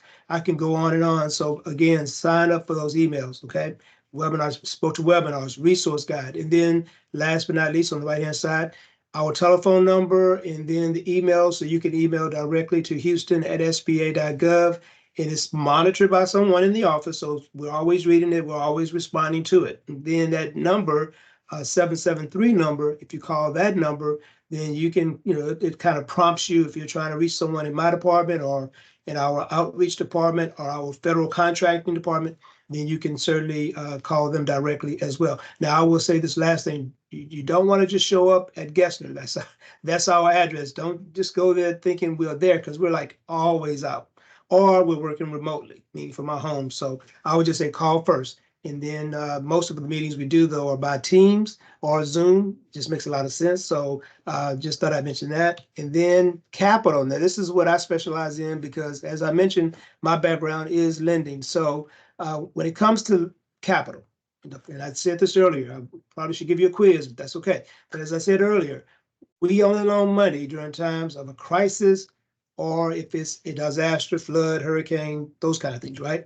When it comes to lending, we guarantee. So if, say, I'll just use a bank, Amity Bank were to loan a small business owner $100,000, we guarantee 75%. So we're guaranteeing 75,000 of that loan in the event of default. Okay, so whatever that balance is at the time, and I hate to talk about default, but whatever that balance is, we're guaranteeing it to the lender. Now, we do that because by us guaranteeing those loans, it helps lenders become more, I use the word aggressive, or liberal, if you will, be more flexible, take more risk, but smart risk. All right. So, but it does loosen up the money. And that's what it's all about: access to capital, SBA guaranteed loans, competitive terms, startup friendly, meaning that most lenders won't finance a startup business unless it's guaranteed by us. Lower down payments mean less out-of-pocket expenses, longer maturity. So I'll just speak quickly to this. If it's an SBA loan and you're applying for a working capital, you may get up to a 10-year loan, a 10-year repayment, 10 years. Without the SBA, you're talking maybe 3 years, 5 at the most. So just kind of give you an example. What matters most to a lender, can you repay? I'm not going to read this, but can you repay the loan? That's what they're looking at. Can you repay? That's what they're looking at. If you're an existing business, they're going to require, let's say you've been in business more than 3 years, they're going to require 3 years of business tax returns, your personal tax returns, and so on, right? They want to see what your cash flow, your bottom line looks like, the net income, the profit. That's what they're looking at. The sales are good and all, but at the end of the day, they get paid back, as a lender hat, they get paid back by the cash flow. All right. And if it's a startup business, they're looking at your projections. I think the young lady that spoke earlier mentioned business plans. They're looking at that business plan. They want to see 3 years of projections, and those projections, they want to make sure those are realistic projections. Now, those resource partners, I kind of just spoke quickly over that part, but those 4 resource partners help you with your business plan as well, give you guidance, can tell you if the industry that you're considering is doing well, not doing so well. They can also give you guidance on what lenders to talk to or which lenders based on your industry, because they always stay apprised of what the lenders are doing out there. So they can give you names of lenders that specialize, I'll say, that are more aggressive, if you will. So they provide a lot of services in terms of those resource partners. Now, 5 C's of credit. This is, if you don't remember anything else today that I say, the 5 C's of credit: character, capacity, which is the cash flow, collateral, capital, which is equity, and then conditions. The 5 C's, this is what lenders do. This is what they underwrite your loan based on character. So look at the next slide. There it is. Character. This third bullet point is your credit history. That's what they look at. Your credit history, your score, things like that. Now, banking relationships, this is what I would not caution you on, but just give you some advice.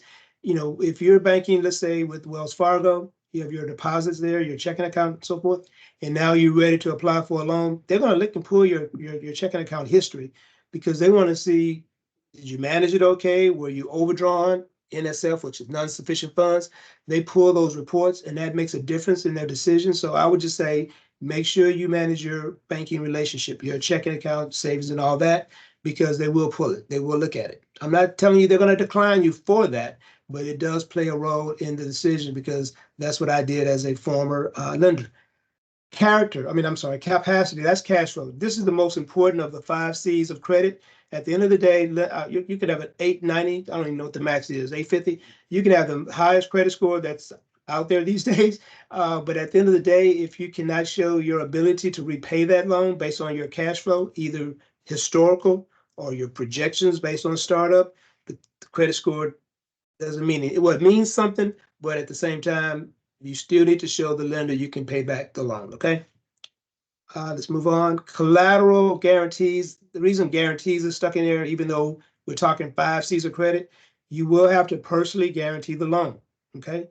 You will have to personally guarantee the loan, whether it's SBA or whether it's conventional. Conventional means SBA is not involved. It's just a regular bank loan, but they're going to still require, if you own 20% or more, banks, credit unions, lenders, fintechs, all those guys, they are still going to require you personally guarantee the loan. Now, you may be thinking right now, we may have 10 owners and none of us own 20%. Well, the lender's going to ask for the president's guarantee. If you have a CEO, however you're structured, your decision makers, they're going to require those decision makers to guarantee it. So there's no way around guaranteeing the loan. All right, capital. Okay, let's talk about that third bullet point where it talks about equity injection, that second sentence. So at the end of the day, if you're starting a business and you see skin in the game, that's a real word, that's a real term. Banks, skin in the game means you have to put something in that deal. It could be 10% to 30% cash equity, meaning if your startup cost, your total project is $100,000 to open the doors of the business. That's what I'm saying. The total project cost $100,000. Lenders will require anywhere from 10% of that, which is $10,000 to $30,000. And so it's good to know the lender talk to lenders, talk to those resource partners, and just ask the lender if, again, let's say you're at Texas Capital Bank. I'm trying to be fair. Texas Capital. You're talking to a lender, ask how much equity do you have to put in? They tell you 30%. You say, okay, let me talk to another lender to see what they require. So have that conversation, ask about their credit score requirement, because you want to know the lender because they definitely want to know you. So before you fill out that application, because once you fill out the application, they have to pull your credit. There's no way around that. So before you submit an application, get comfortable, find out if they specialize in your industry. If it's a startup, ask, do you do startups? If not, then you need to be talking to someone else. So the resource partners can give you guidance on that. At the SBA, we cannot endorse anyone, but we can give you 3 names. If we give you 3 names, we're not endorsing. So we do give you some guidance as well. All right.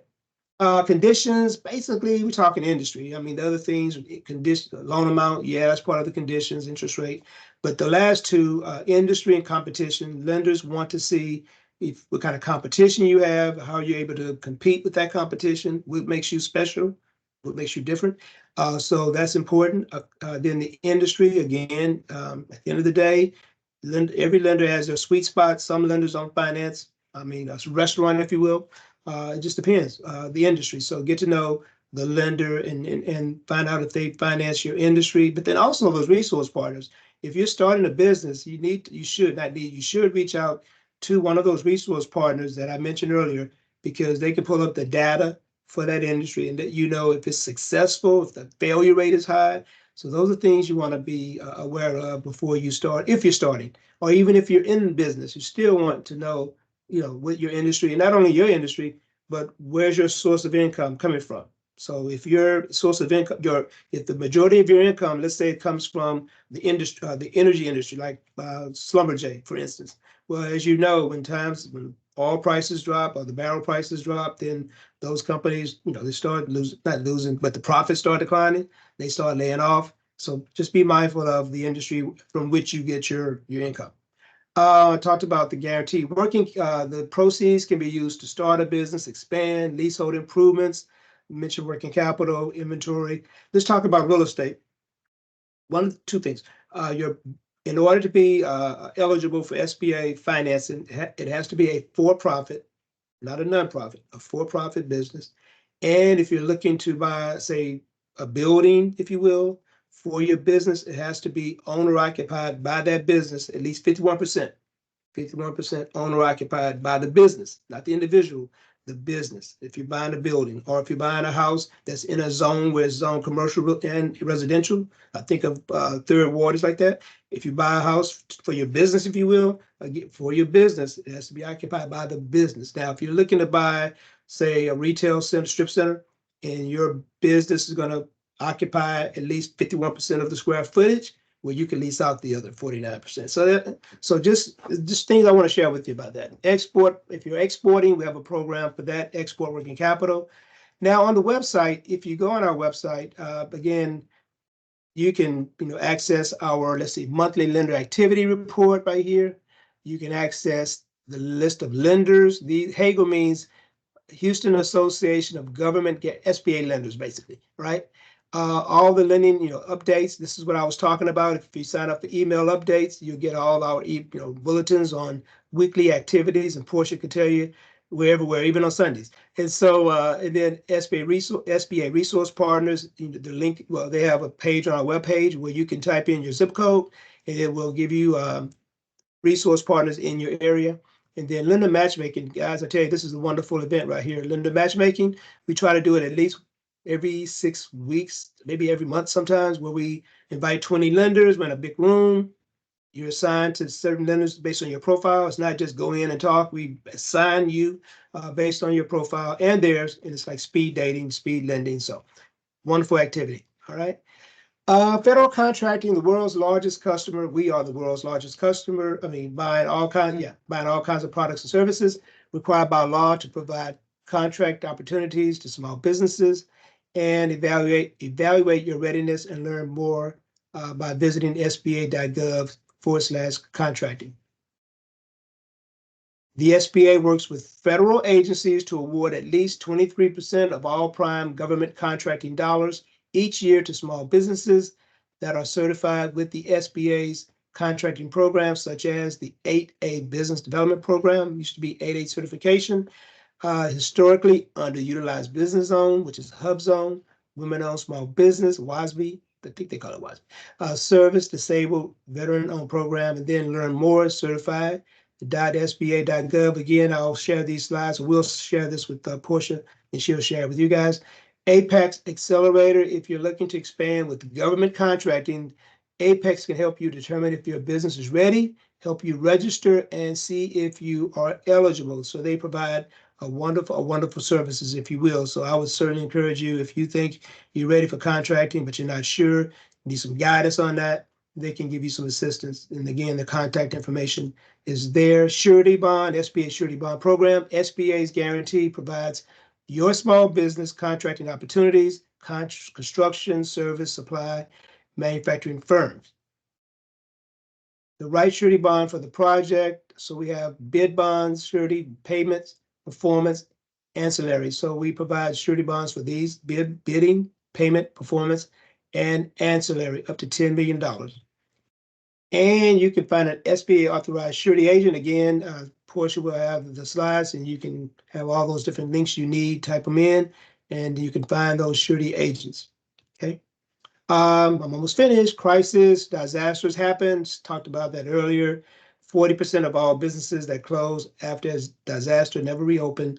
Businesses can protect themselves with an up-to-date plan of action, and then prepare your business and learn more by typing in that. And then the proceeds from the disaster loans can be used to restore your real estate. It could be renters, homeowners, small businesses, personal property, machinery, inventory, economic injury, which is one of the loans that we did direct financing, economic injury, disaster loan. And then, and then there was a grant, which was part of that as well. And then active duty military. And then last but not least, Thrive, we have a CEO Emerging Leaders program. It's a 6-month program. The application time frame is open right now open, see right there, okay.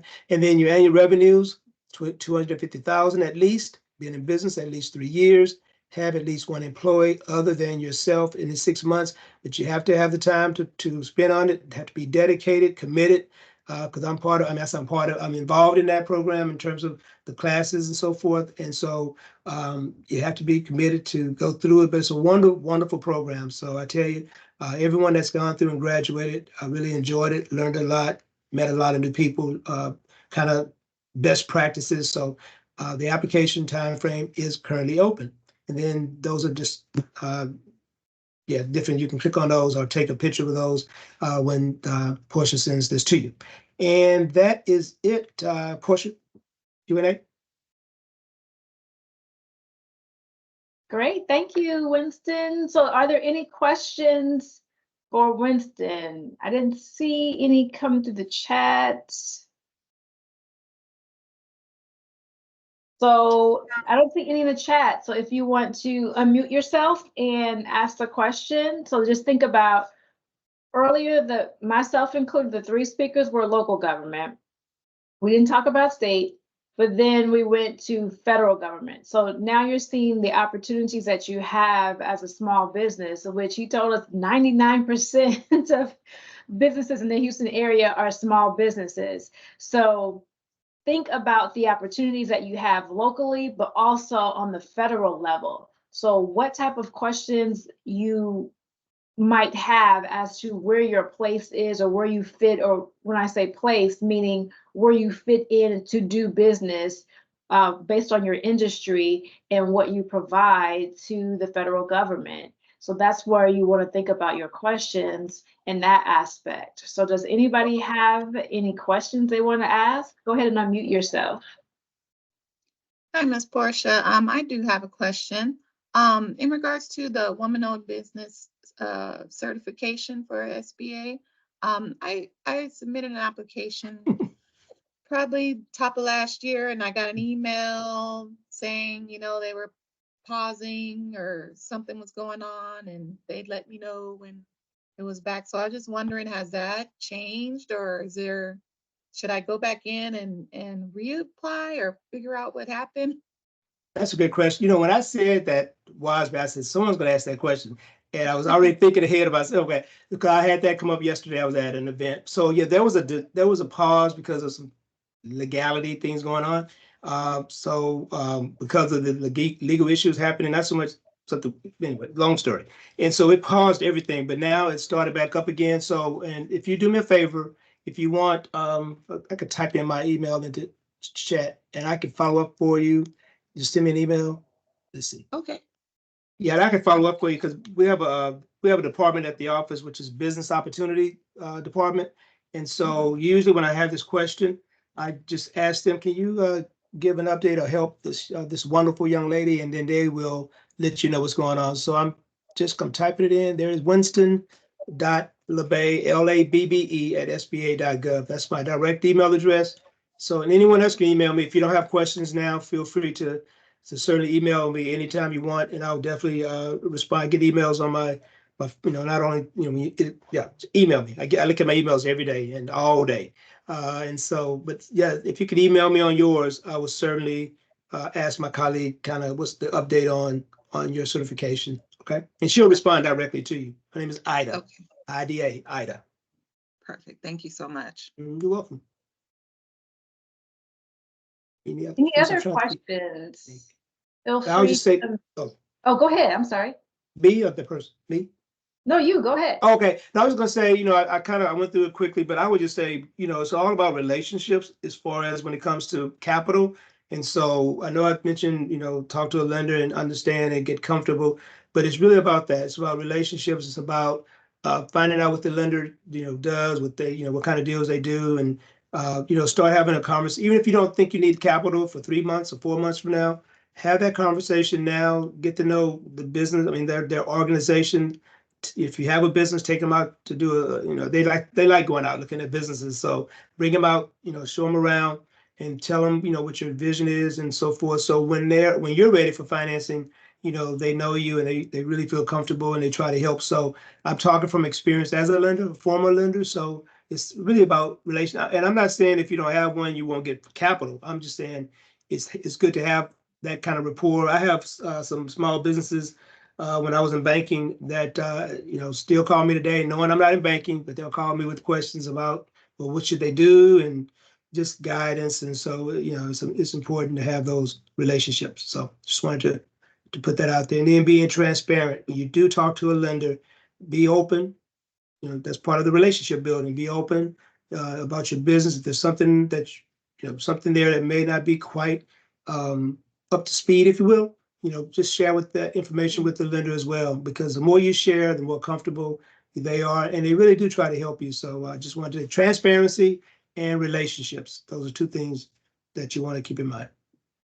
That was it. Yes, great advice. So we have time for one more question before we close. So does anybody want to take this opportunity to ask one last question? Going once, going twice. All right, well, thank you, Winston. Thank you, appreciate it. Thank you, Cody. We enjoy doing this workshop. We do it on a quarterly basis, webinar for those who are newly certified and who have just recently recertified, just to make sure you have the information. Someone commented that this is intense. It is, but it is definitely rewarding. We want to make sure that you have all the information, so we know that it was a lot of information that we each gave, and so you do have some time to want to process that. And so you might not have had any questions immediately because you're just processing all the information that we shared. So we totally understand that. But should you have any questions after you process the information, we've all shared our contact information and our websites so that you can just reach out to us and get your questions answered and move forward. We're definitely here to help you. We want to make the journey for you as easy as possible for you. So just definitely take advantage of the time that everyone gave and to offer their help to you. So with that being said, again, congratulations on being certified or recertified. We hope you're able to use this information to get contracts and get opportunities. Also, like I said, we're going to work to try to get this on YouTube. And then if so, then I'll be able to send you the direct link, or you can always go to our YouTube page where our videos lie, which is Houston TXOBO is our handle. So we thank you so much for tuning in. Again, thank you for our partners who continuously contribute and come together to make sure you have this information. And so enjoy the rest of your day and enjoy the weekend. Bye-bye, everybody. Thank you. Take care. Bye, everyone. Thank you.